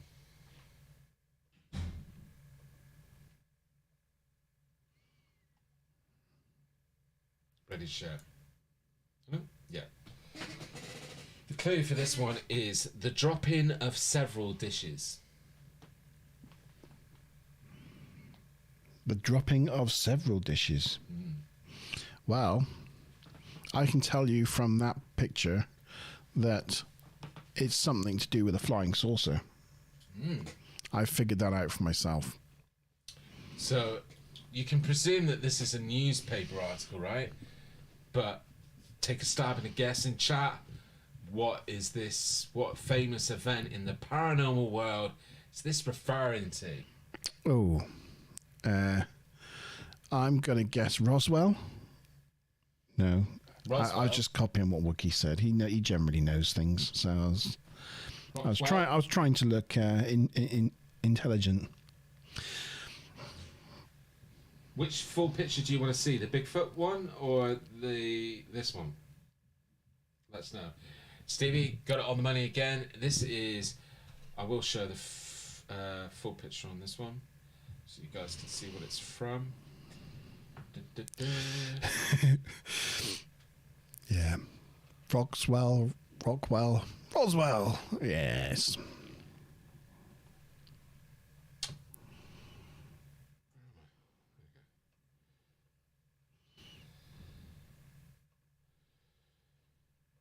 Ready to share. Right. There you go. Yeah, so this appeared in the... What a cool name for a paper, by the way. Daily Record. Plymouth Daily Record. That would be cool. Yeah. Roswell Daily Record. This is where the... Do you know, I always get... Every time I read it, RAAF. What does that stand for?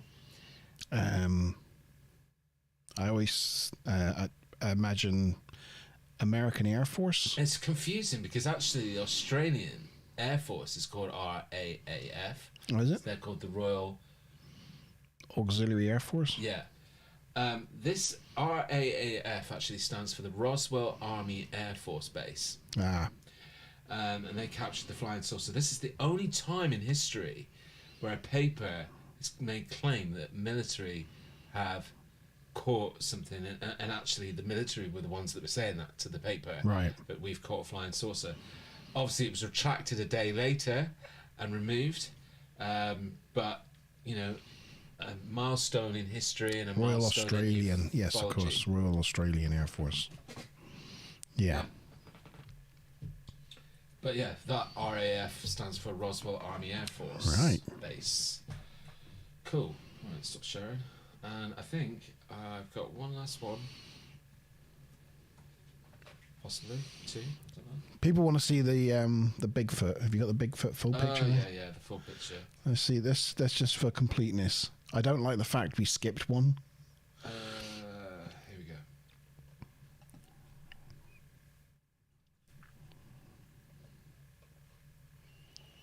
Here we go. And adding it to the stream. There you go. So it was just sort of like the bit of the leg there. Yeah. And this However, bit here. doing this process has actually made me realise something that I need to explain about this picture, which I've never noticed before. Right. And I can only point to see the shadows, right? So you can see that the sun is pointing down in such a way that you can see the shadow on the sand of this log Yeah. hanging there. But there's one log hanging over there, but there's two shadows on the rock. Right. Unless there's another twig underneath I that. don't know. See. Maybe there is. Maybe it's this. I was just weirded out. I was like looking at it, especially because on the other one it's really close up. Yeah. And I was like, where's that other shadow coming from? And I thought, oh, maybe He's it's hiding behind. Yeah, I think there is actually, now that I look at it. Maybe I Yeah. was looking too much at the closed up version, but yeah, it's interesting. But anyway, that's the full version. So if anybody asks you, this is called the Gimlin. The Gimlin, Patterson that's the one. footage, 1967. No good at remembering those type of facts. Who is? You tell me that every time, and I go, "Oh yes, yes." Oh, I've forgotten it already.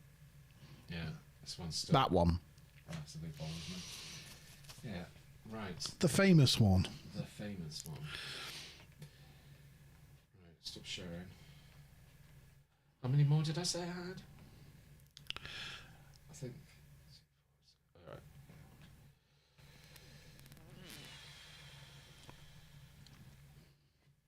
Right, here we go. Aye, aye. Aye, aye.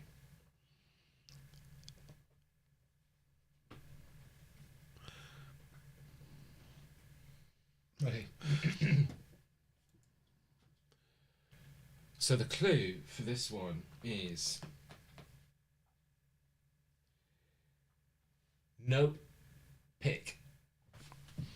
NOPE Right. PICK. Okay. Nope pick. Nope. Pick.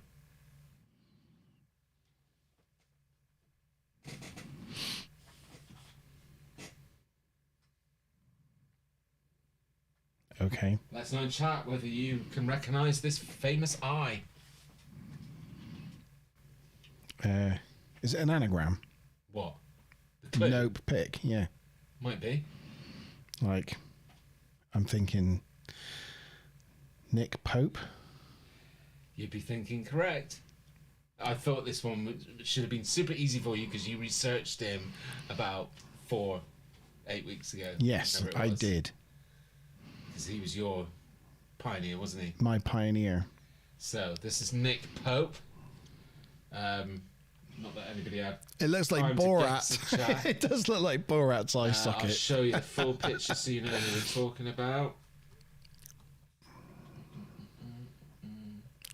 So he even kept the full pictures because I knew there would be people going. He does look like. I want to see the full picture. He does look like Borat's sort of like older uncle, or Borat's dad. So Nick Pope, ready to share, used to work for the MOD for a total of 2 years and has still been going on about it for 2 decades later. Yeah, basically he worked in the department of the MOD that researched reports and sightings of UFO activity. He was your kind of Fox Mulder in the UK, if you want to say that.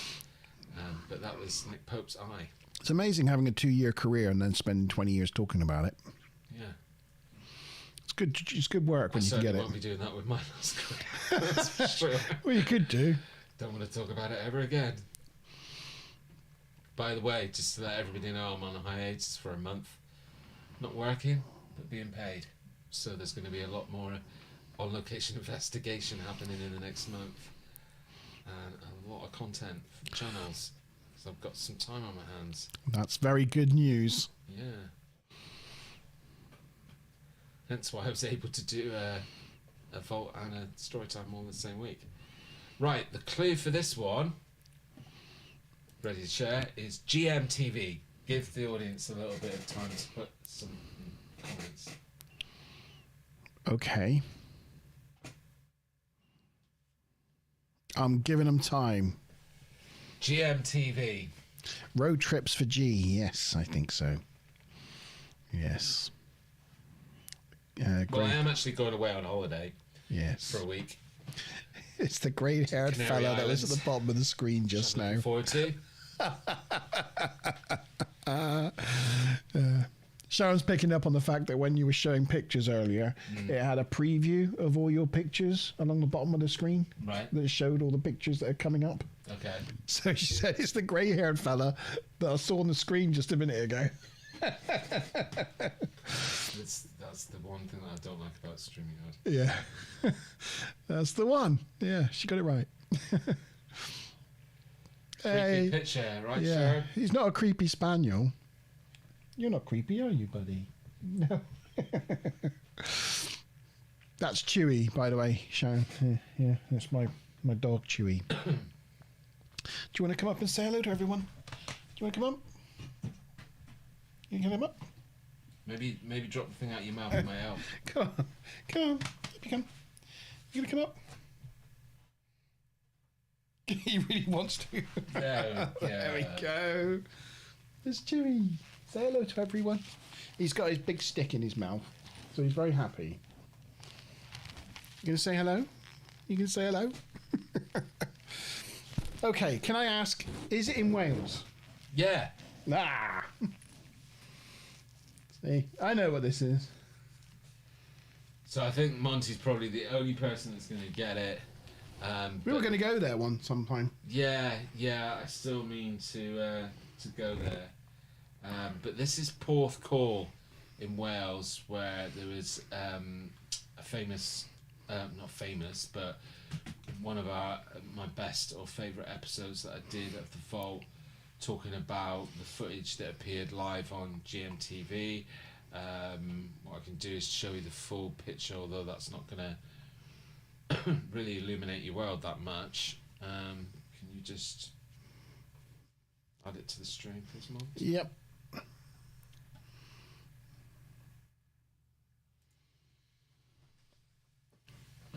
There you go. But yeah, it was basically it's lifeboat cameras that are out. They're used to support like weather forecasts, etc. And this was when we were getting all of those storms. Can't remember what the name of them were now.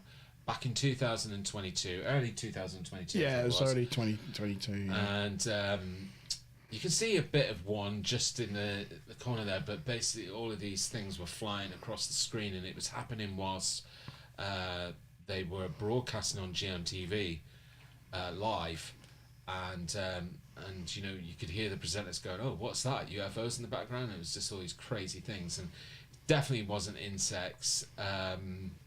You know, I know that insects can appear like bigger things on cameras at close point, but you've got to remember like the weather conditions.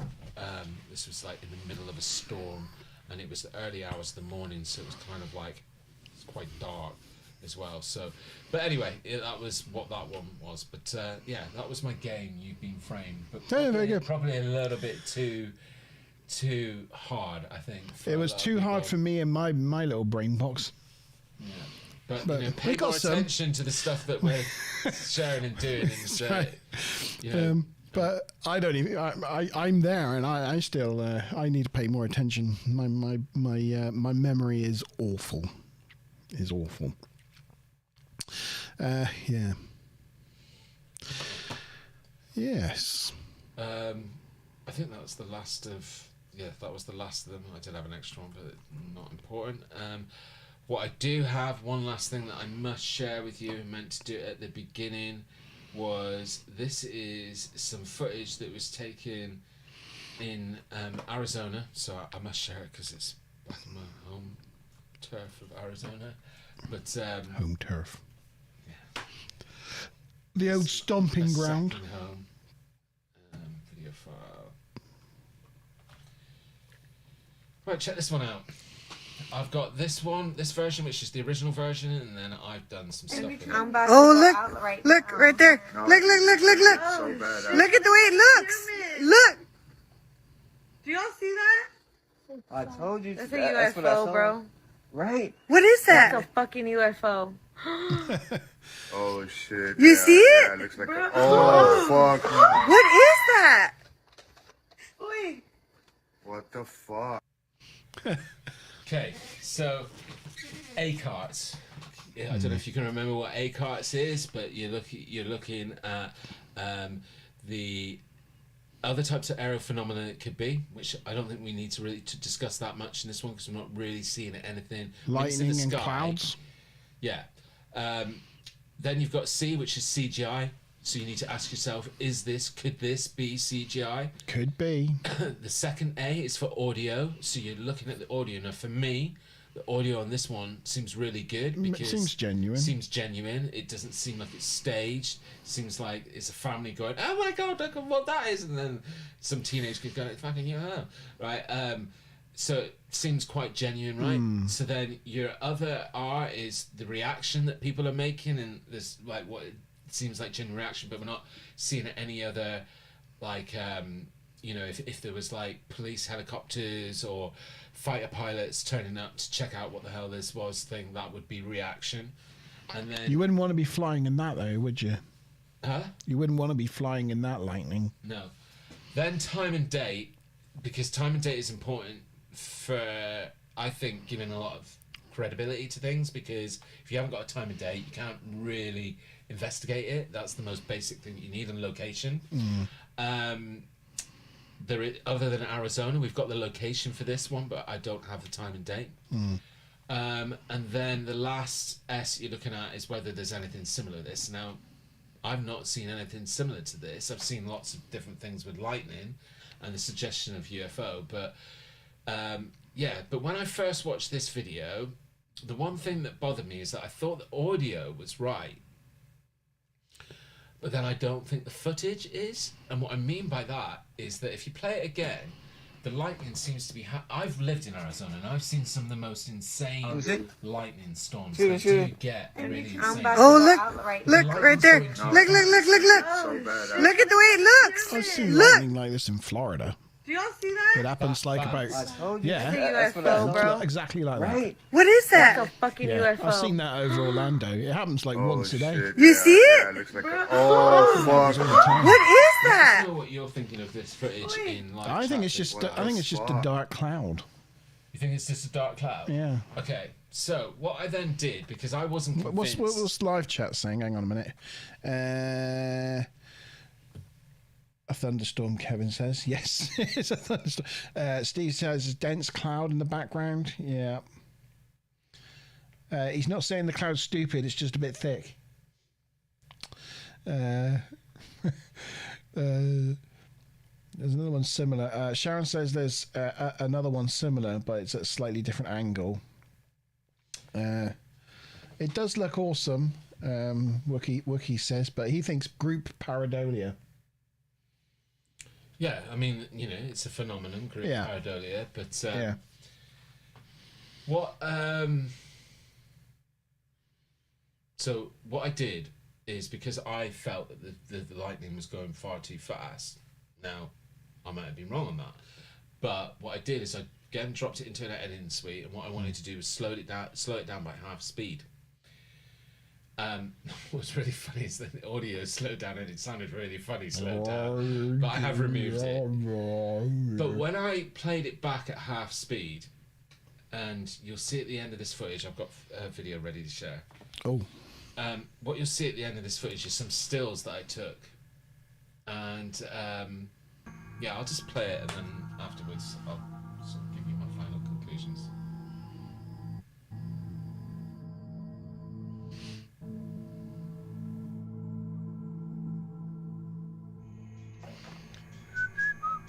So this is at half speed, Right, yeah.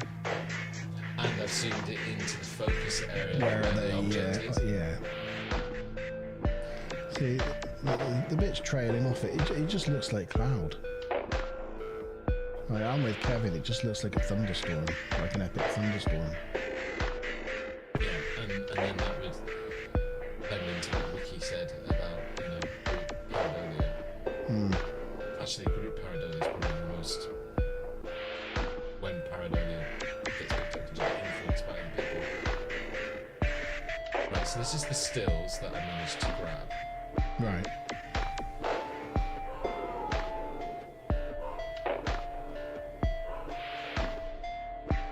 Why am I hearing music? It's because it's music and audio. Oh. What's up with Chewie? I better go see what's wrong with Chewie. Hang on a minute. It's fine.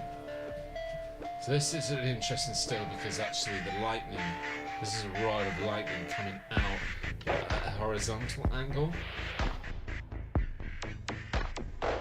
Another still of sort of getting that shape. So I started to think whether this was a building that you just can't see half the time because of the dark clouds, it's so foggy, and the only time you see that building is when it's the lightning lights it up. That last still, where am I going? So many computers around here. That last still,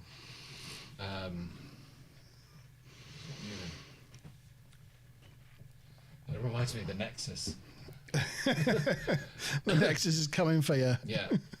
Anyway, so this is the last still that I. So basically, this is a freeze frame towards the end of the footage, and for me, seeing this makes me go one step further than everybody else. I think the general consensus right now is that this is just some epic thunderstorm, and that, you know, it's just making shapes in the sky, and there's some dark clouds, and it's just making your eye. I think it's all fake. I don't even think it's a genuine storm, because It this looks like a genuine storm to me. well, this. How does a genuine storm blank out? The light almost stops on a line. You explain that to me, because either there's some of these, because you can still see the trees. If you put the contrast, you can still see the trees. So it's not something over the screen. Well, it's just it's the thickness of the clouds that allows the light to not What creates a line in the sky? diffuses the light. Yeah. I don't know. I think this just proves to me that it's some sort of fake software that's being used to. I don't see why. Why? Yeah, I don't see why. Because it just looks like a cloud and thunderstorms. Why would you go to all that effort to create a fake thunderstorm? Well, I don't think it's a lot of effort because there's, like we were talking about it. There's those packages now where you can get the lightning. There's Yeah, one I'm where just you can saying. get a thunderstorm. You can stand out in Orlando during the summer months, pretty much every evening, and capture a lightning storm like that. I don't know why would someone would go there hold their whole effort to create it fakely. Don't know. But It's just weird. I just don't think it's worth it. Explain that. Um, At first, I thought it was somebody putting their hand over the camera, but it's not because, again, if you look at the contrast, your screen's got like low contrast, but you can see the tree line across the bottom, still in the dark. So it's not something. It's just that there is no picture left there of the rest of the background, and it's created this line. So I don't know. It's just a weird thing. And you can actually see it towards the end of the footage. But anyway, I wanted to share it with you and get everybody's thoughts. It's really interesting that everybody's got a lot of different angles at which they come in. yeah, I'm just seeing. Yeah, I don't even think looking at it right. When lightning strikes, and it is such a brief, intense thing, right? If you look, right, there's all sorts of squares all over this, right? But that's not the lightning, and that's not what you'd see in real life. That's just the pixels on the camera doing its best to keep up with what's going on. So you will often see a lot of like hard edges and weird, distorted things. Not because it's actually what you'd see in real life, but just because I'm not seeing anything now. Because the camera is just having a hard time picking it up. Do you see, like, there's a whole bunch of like square angles, like through the middle of that, and that's not because it was actually there. That's just the camera struggling. So I think what you're seeing. Yeah, you got to remember I've also cropped and zoomed in. Yeah. So it's naturally pixelated a little bit. Yeah. I mean, maybe if I go back and play the original. Do you want to go back and play the original? Yeah. Go on then.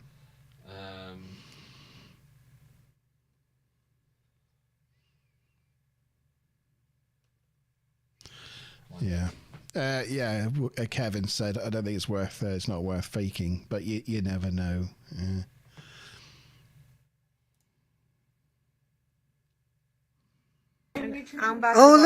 Look right there. Look at the way it looks. I don't know if I can. I don't know where. Yeah, see, at this distance, it doesn't look quite as pixelated, but you can still see like there's clear lines in it, even from here, and that is just like the camera just trying to keep up with all the information that it's being thrown at it. I think it's just a cloud. It's a darker foreground cloud with the lightning going on behind it. It looks pretty cool though, doesn't it? Anyway, that's my take. Who knows? You don't know. It could be completely fake, but who knows? But it's a good conversation one, right? Yeah, it's nice piece of footage. Yeah, people do sound genuinely excited. Yeah, I think that's my lot. That's our lot. I didn't realise that was the time. Jeez. That's our Monte Zone for this month. Thank you for everyone that's come along and joined us this evening. Thank you to Sharon and Wookie and Kevin and Steve and Dan and no thank you Sean. for the extra 3 people that joined so that I had to eat the chili chocolate. I wasn't happy to see you. Yeah. But, no, I'm joking. I'm kidding. Actually, I just want to show Sean something, just to prove that we've not done anything. Where is it? There it is. Sean, here it is. I'm showing you this, Sean. What are you proving to Sean? His comment. Sean, behind the scenes here. Your comment is still here. Not Sean. Not It's Sean. Wookie. Sorry, Wookie. Wookie. After the TNG review, I went backstage and had a look, and it's still here. There's doesn't seem to be anything wrong with it. It doesn't say it's being held or is in review or anything like that. It is still there. But I can't see it. But if you go to the video and click on it, it says this comment has one reply, but it doesn't show it. It does not come up. I don't know why. It's a weird glitch. It's a weird glitch, and we're going to try to work it out. We're going to make a video about it. We're going to put it up on TikTok. It's going to get 2 million views. Yeah, it's gonna be, yeah, it's a glitch. It's a weird glitch. Yeah. There's a comment there, but no comment. Yeah, I will raise a support ticket with YouTube if it doesn't appear in like the next day or so. Yeah, but that's weird because Smiler said she can see it. I don't know. I think that's because she's looking backstage as an admin, like I've just done. Yeah, but I'm a manager, so I should see it. Yeah, I don't know why you can't. Weird. Don't know. But it's there. It is there. I just wanted to show you it's there. But why it's not there on the front end, I do not know. Anyway, yes, I was thinking. Thank you, Sean, for coming along. My wrench, Smiler Rainbow, thank you for coming along. Maz and KD Fitness. And yeah, thank you, everyone, for coming along and making it a great 500 subscriber special and 3-year anniversary. And thank you, G-Star, for trying the chili chocolate. I know you enjoyed let's it. forget about that. I know you enjoyed Less it we talk immensely. about that, the better. Let us know in the comments or in live chat what you thought about this in-person sort of face-to-face format rather than us being... It's actually the second time we've done this. We have done this before. I know, but I've got a mixing desk now and we've got better It mics. does make a difference. So It does make a difference. it's a little bit easier, isn't it? Yeah, let us know what you think. It's a bit weird for me. It's like strange doing a stream without wearing cans on my head. Yeah, it's true, yeah. It just feels very odd. Next, Monte Zone. So I haven't had a chance to catch up with you, but yeah, I definitely think I will be here just so the Friday of September, the last Friday of September is...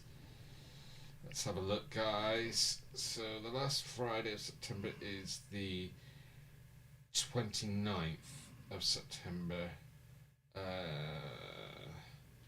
That's fine. I should be able to do that Monte Zone, but on the 30th I fly to the Canary Islands. Oh, nice. So yeah, I'm going to the Canary Islands for a week before I start my new job. So good, some sun therapy before I start my new job role. So yeah, hopefully the Monte Zone for September will come to you on Friday the 29th. We haven't decided what that's going to be yet, but there was a subject that we were going to be talking about tonight that we never got round to. It was about the conspiracy theory going around climate change and something that we've touched on before, which is to do with the Illuminati. We could either go down that or go down some other route. We'll confirm through our community thread what the context of next month's Monte Zone. I've got news about the Great Pyramid as well. Ooh, And exciting. the mysterious void. I did, yes. I did catch a program recently about the latest. It's what's his face that's back in the mix, isn't it? That the guy from Egypt. The Egypt guy. Yeah. But new studies has found that it's even they've actually sized the size of the void, the rooms up there. Wow. It's like 100% now.